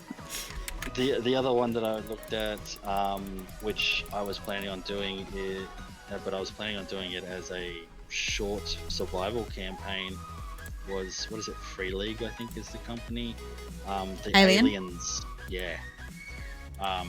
There's that, and I have always been interested in Star Trek Adventures. I purchased all the PDFs, like I backed them when they first started it, but I've never had a chance to play it. So, well, I've never really found anywhere to play it. I've found one group that I signed up, and the minute I signed up, the gentleman who ran it, some lifestyle things changed for him, and so he cancelled the game, so I never got to play. But if you want to see an example of it being played, I watched the example of it being played. Oh, okay, because there was the podcast one that did it as well. Yeah, it was what's his name? Eric something, I can't think of his name. Because he also did the Mutants and Masterminds as well. He did a series on that as well. He's got a Twitch channel. I follow him on Twitch, actually. That's where I've watched most of the stuff. Do I need to, just as a quick design question, do I need to put some more dark rocks on the other side as well? So which direction the meteor hit from? I can't tell you that. That's spoilers. That is, I can't tell you. Then your question cannot be answered. Well, it came from inland. Judging by the fact that there's smoke and burning this way, yeah. Well, just the trail. Yeah. But yes, you do need rocks down in Down the here? southeast side. Yep. Yeah, just to balance Even it on out. Yeah. Yep. The pits, you got rocks going everywhere. It's kablooid. That's my personal opinion, anyway. That's why I asked. I personally prefer to think that this is rather, it's an egg. It might be something. I can't tell you. I can't wait for you guys to actually start playing so I can tell you. It's Keanu Reeves, isn't it? What? It's Keanu Reeves. Yep, Keanu Reeves, yeah. Oh, dude, you got Keanu Reeves for this campaign? Awesome! No. You really are putting in the legwork. No, it's John Wick. Look, I can't because Neo, I can't it's all of promise. them. I can't promise. You know, animal cruelty, man. I can't Oh, protect. so you're gonna be cruel to Valcor, huh? Yeah. Always. Alright, there we go. Some claws, some teeth. Outline some shading in the ears. Urgle is for sure the best Chaos God. Oh, the spam, by the way, Comrade Leninator, is just his music. Oh. Yeah, unfortunately, yeah, it's just the music. So that way there's something going on. Part of using it as a royalty-free thing is it'll display the song name in the.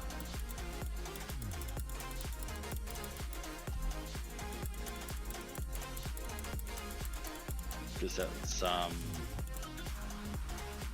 Pretzel Rocks. Which one do you use, Boomeadow? I just use YouTube. I use No Copyright Sounds Arcade, basically, on YouTube. As long as you put the proper attributions that you need to them on. Usually it's pretty good. Every now and then I do have to do a dispute, but it's usually because there are... The copyright system isn't perfect, obviously, so... every now and then I do get one where I'm like, I have to dispute this, but it's really easy. It's really quick. It's taken care of pretty fast. So. Okay. Well, I don't think. Well, I don't know if I have the problems like that with this, but it's just literally something to fill in the background space since I'm not a chatty Cathy half the time. Well, that's part of the reason we were doing this, isn't it? Unless I'm running a game. Even then, we break you. Wow. Okay. Where is it? I know I turned it down because I didn't want it. You're having the same problem as me. The music was deafening you as you're trying to hear everybody. Well, no, I'm just not sure. Alright, so I've turned that up. I don't know if that's too loud, not loud enough. Yeah. So what was I? Aliens. I think I've covered just about everything that I've been looking. Oh no, the last one. I don't have the money for it at the moment, but I want to get the 4th edition Battletech. I want to have a look at that.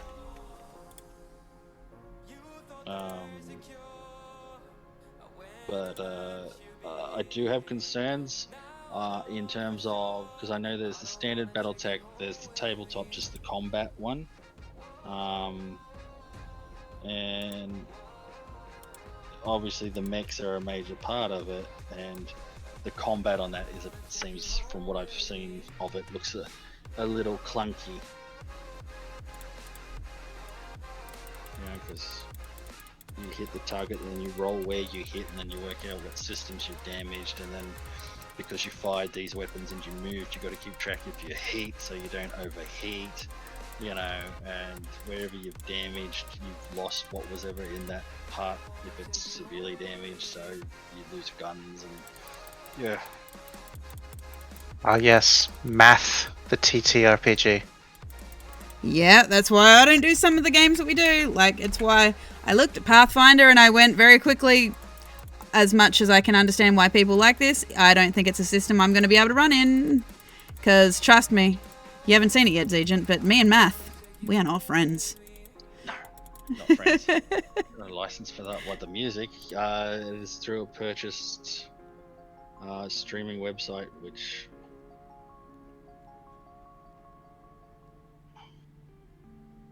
I don't think I could get into Pathfinder, because I think if I did, I'd turn into an absolute gremlin over the rules.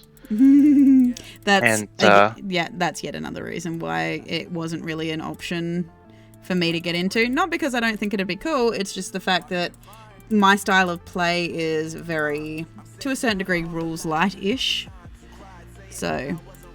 I'd make the God at level 1 kind of character. Yeah, well, people do that in D&D.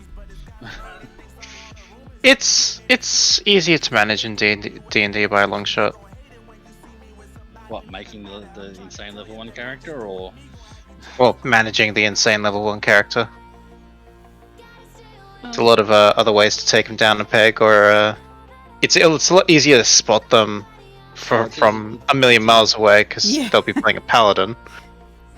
No. It's never a paladin, it's always a human variant fighter, usually. I feel attacked. That's pretty much the common one, because they go for... Well, even if it's not the fighter, I mean, it's at least the human variant pretty much just a staple. That way they get the extra feat. They get the feat, or they can get the extra stats +1 to every stat. Yeah. That's the first thing, and then I'm being called out. there. Custom lineage human variant, yeah. That's the one. And then they go usually fighter of some description. So, Battle Master. yeah, usually. What can your character do?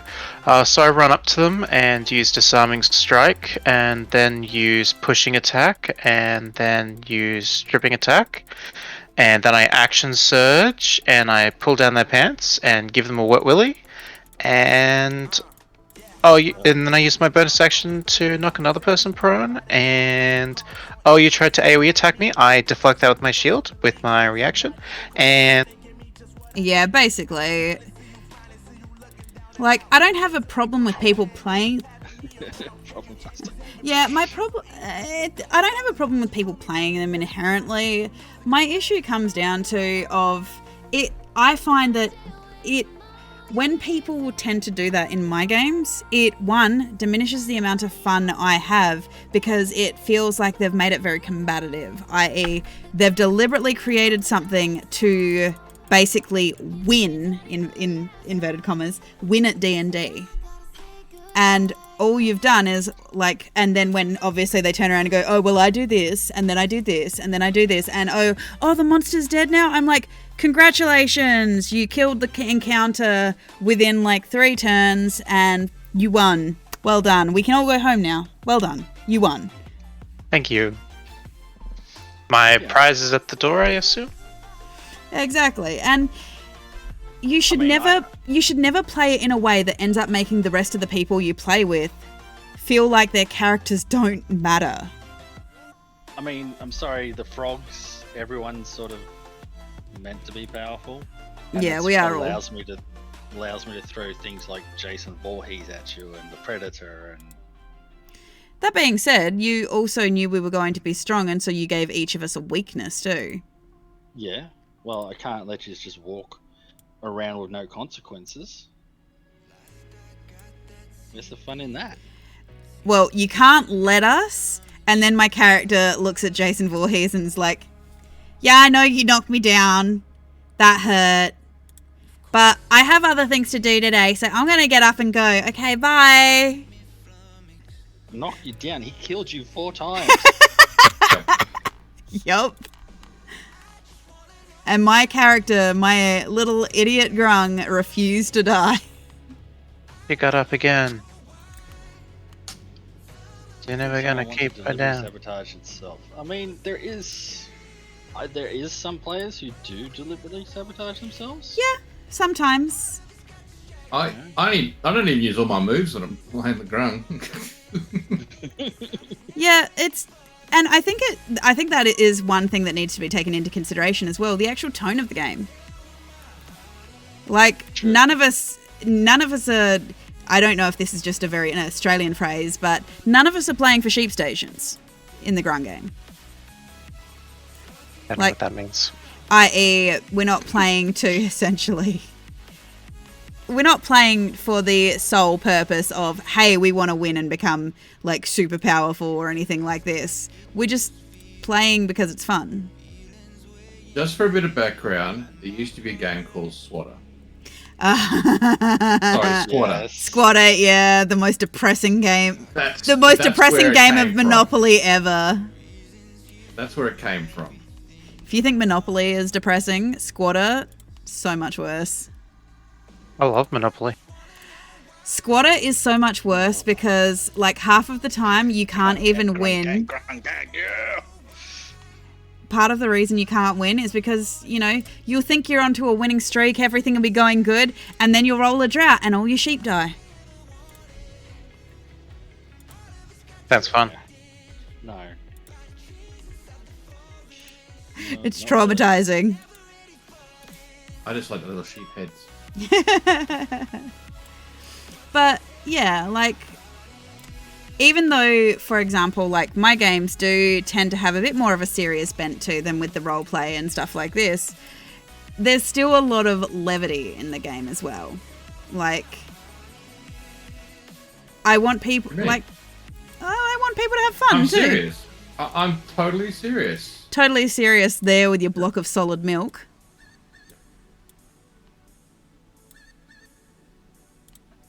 I mean, I get your point. There is a right way to power game and the wrong way to power game. Yes, and I will admit that I have kind of learned to appreciate that not all optimizers, I guess. I call them optimizers more than power gamers. Yeah. There's a right way and a wrong way to do it. Because generally we find that I say we, but from my experience, optimizers are the people who want to build a powerful character and do their best, but they don't want to do it at the expense of the game. If that makes sense. Well, in the devil's advocate case, like, it's not necessarily the power gamer's fault that, like, other party members decided to make, for lack of a better term, a shit character. Like, I believe the term is under-optimized. Shit character. It's called then- character, thank you. But then in that argument, you get someone who hasn't barely played. You know, that's not a fair statement then, is it? Yeah, I mean, well, I had a problem when I first started DMing of kind of that case where I had one player with a lot of experience and 3 complete newbies, and I was constantly battling with the experienced player of, no, you can't have all of this custom homebrew shit because it's a party of new people, nobody else has any idea what's going on, and if you do all this shit, then it's going to ruin the experience of everybody else. Yeah, exactly. And that's what I mean. Like, and this is why, like, the game that I'm streaming on the Saturday game, I'm a bit more comfortable with letting everyone have a bit more homebrew stuff, a lot of custom stuff, because, well, everyone in the party has played. And I would much prefer that I can turn around to the party and go, hey, what do you want to play? And then Valcor turns around to me and goes, you're a bitch! You gave me too many choices! You hurt my brain because I went off in so many tangents. I know, but isn't it, on one hand, yes, it's so many tangents, but on the other hand, isn't it nice to be able to create whatever character that you wanted? No, because I curated them all. That's the problem.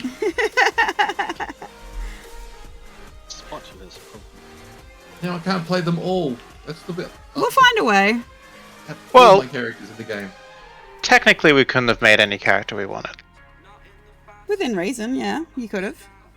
Well, if somebody wanted to play, say, variant human, that was off the table. Well, I will explain. I will explain why the variant human, though, for people listening at home. So the reason I ended up banning the variant human from my game is because it is a completely custom game in which I not only have, like, the world map that they're going to be playing on, which is in essentially the Feywild, but I also did the material plane, I also did the hells, and then I also gave them on their list of playable species and subraces how each of those humans varied. So there were humans in hell, there were humans in the material plane, and there were humans in the Feywild, and all of them were different, and so I specified how all of those characteristics were different. So all of a sudden, there's no need for a human variant when the variants are already there and specified. Also, the other reason I did this from a less mechanical standpoint, because by limiting the choice of human variant, the problem is with my experience of people who like 100% want to get behind that kind of character concept, and that is their whole character concept, and that is everything that they live for. The fact is, through these 6 years in which I've been building my world, every time I've had a player who has been one of those kind of players, they end up cracking the shits and leaving the game because the game doesn't have enough combat for them, and their over-optimized character that has been perfectly designed for every possible situation except the situation where the party talks themselves out of combat like 60% of the time. Mm-hmm. That's why, from that standpoint. That being said, I still turn around and say, if you have a good case for why you want to create this character, sell it to me. I'm not saying no. I'm just saying sell it to me. Tell me why. Ain't nothing but a heartache. But yes, I mean, we got a comment here. Comrade, half of the characters I make in fantasy games, I am not father, mother, etc. The future is mine to take. Yeah. Unfortunately, that's the other thing that I've had to kind of do over time. And I don't know about you, Evil One, but there is also that thing. And I know that as Agent, you've actually just recently been through the interview process, so you know this. I have had to turn around and say, while I'm all for people discovering themselves about stuff about themselves while playing D&D, I am not a licensed therapist, and my game is not your therapy for you to explore your deep-seated issues. Unfortunately, I don't have the training to do that. Well, I don't believe that was the issue here with this comment. I think it's more of an aggressive character that is out there.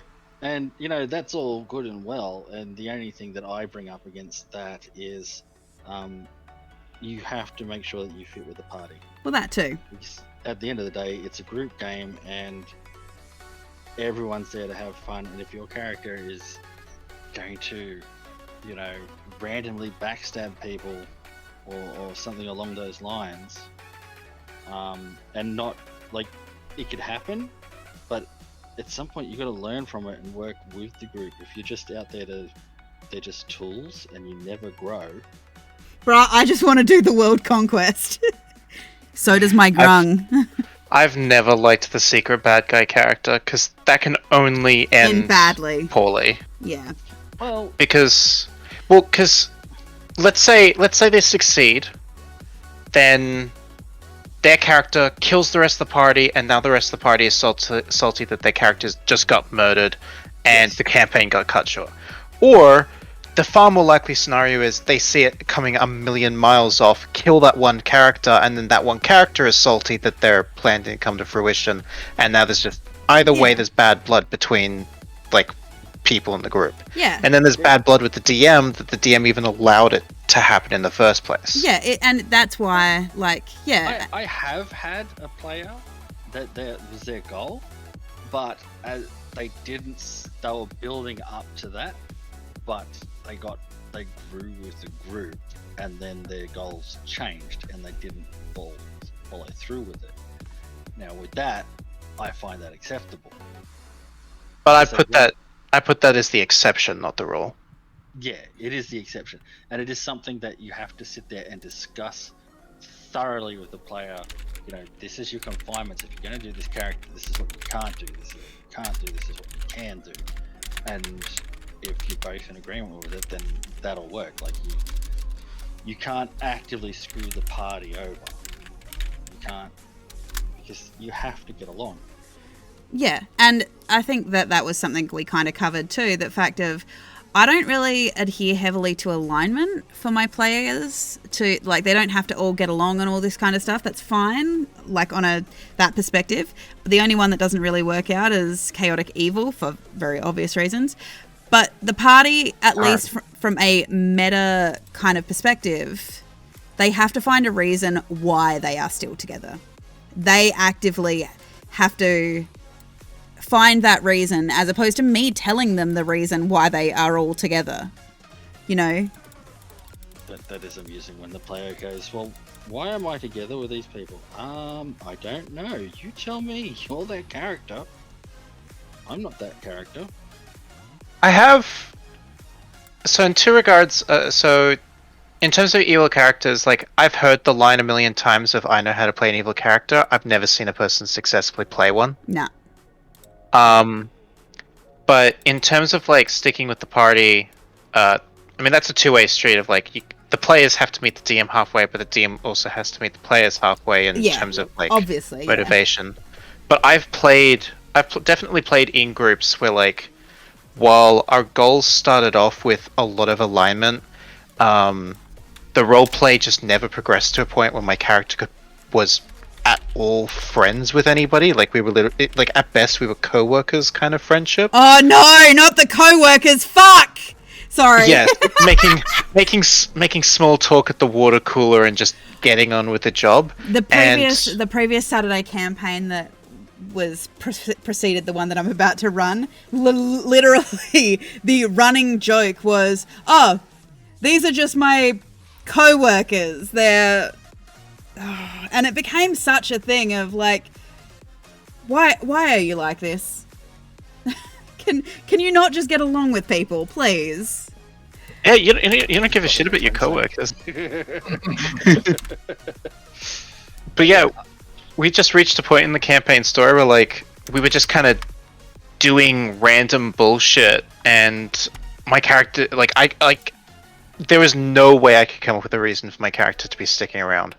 Like it had gotten to a stage of just we weren't doing anything of any substance. Yep. And my character had no connection to anybody else in the group, and there was no overarching plot to like try to grasp onto. It was literally like my character sticking.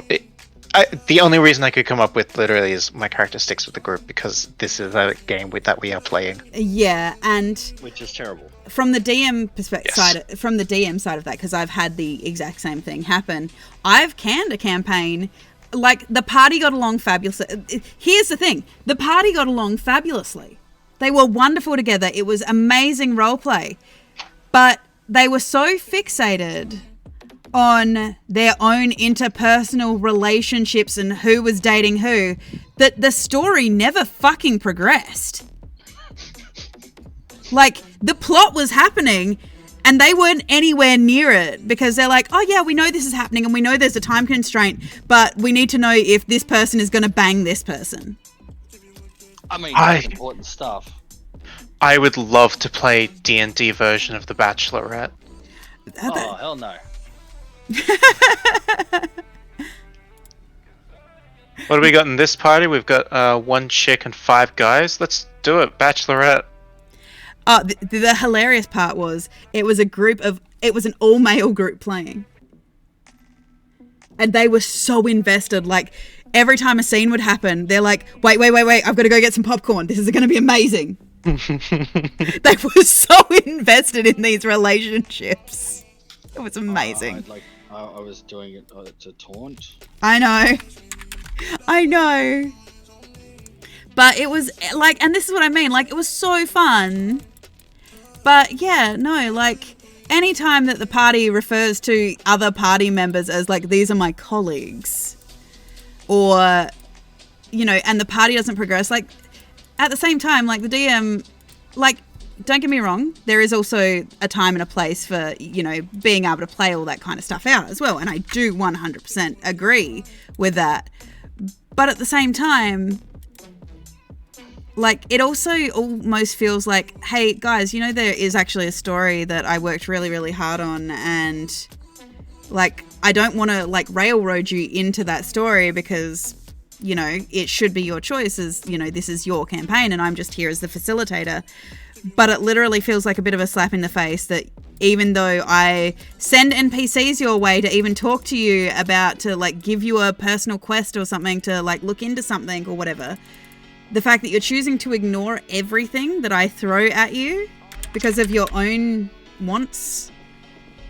Like, the fact is, the DM is a player at the table. Too.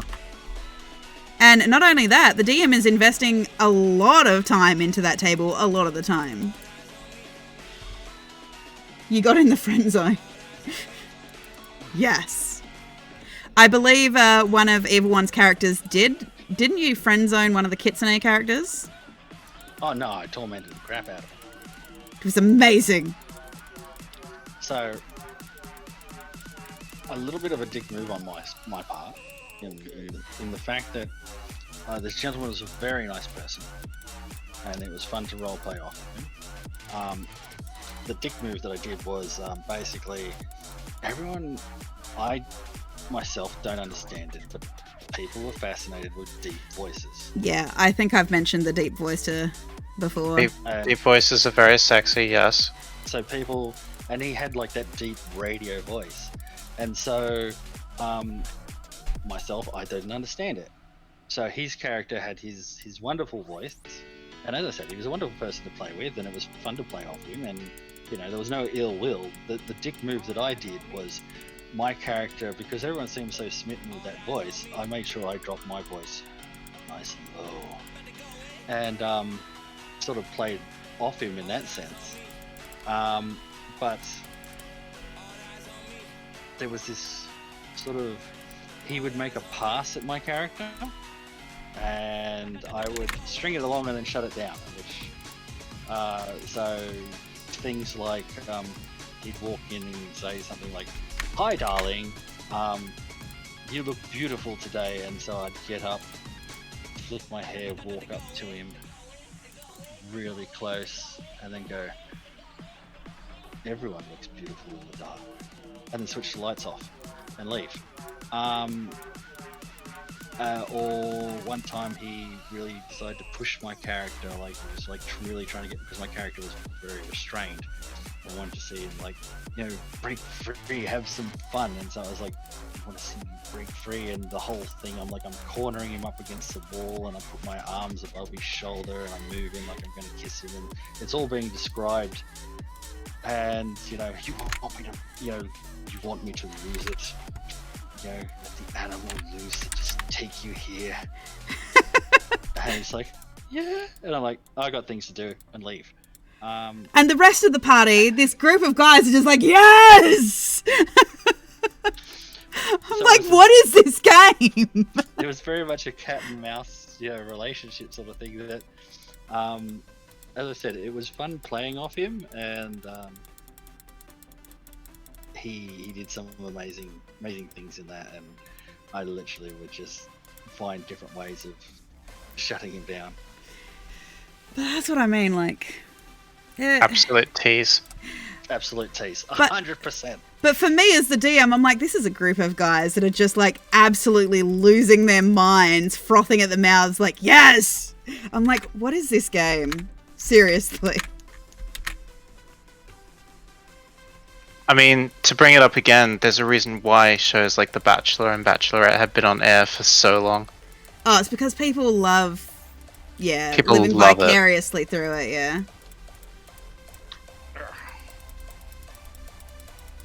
But yeah, I mean, on the subject of like the campaign kind of falling apart at that stage, like much like there's a correct way to power game and there's a correct way to rules lawyer, there's a correct way to railroad. Yes, exactly. And like, I find that with railroading right, like a campaign honestly like can and sometimes should function as like you're going from point A to point B to point C, but between point A and point B there's options 1, 2, 3, and 4, and then between point B and point C you've only got 1 and 2 because you picked options 3 or 4 in the first stage, and that kind of storytelling where like they're still following the story, but like how they go about it is their choice. I mean, that's one way of doing it, yes. You know, yeah, and as I said, that comes down to, you know, that's what, say, the player wants, and having that session 0 and the DM saying, well, this is how I do it, and working out whether the games are right for each other. Really. Because a lot of the times, if I railroad someone, I do it so it's their idea. I will run myself around in circles and make them think it's their own idea. Mm-hmm. But they're going exactly where I want them to. I don't make it obvious that I'm railroading a person. Sometimes I'll put something out as an obvious, like, oh, this character likes droids, for example, and I will throw that out there knowing that they can't resist it. You know, that's an obvious railroad, right? But then there's other times. I will say in that situation, the player in question also is going, I know this is a trap, but I have to play my character. But then there's other times I want them to go somewhere, and it's just, all right, well, I don't want it to be obvious that they've walked into a trap. So you literally will put NPCs in or whatever and lay different story beats and give them different options. But either way, all those options will still lead them to the same place. And the players think they have a choice. But it is inevitable. Yeah.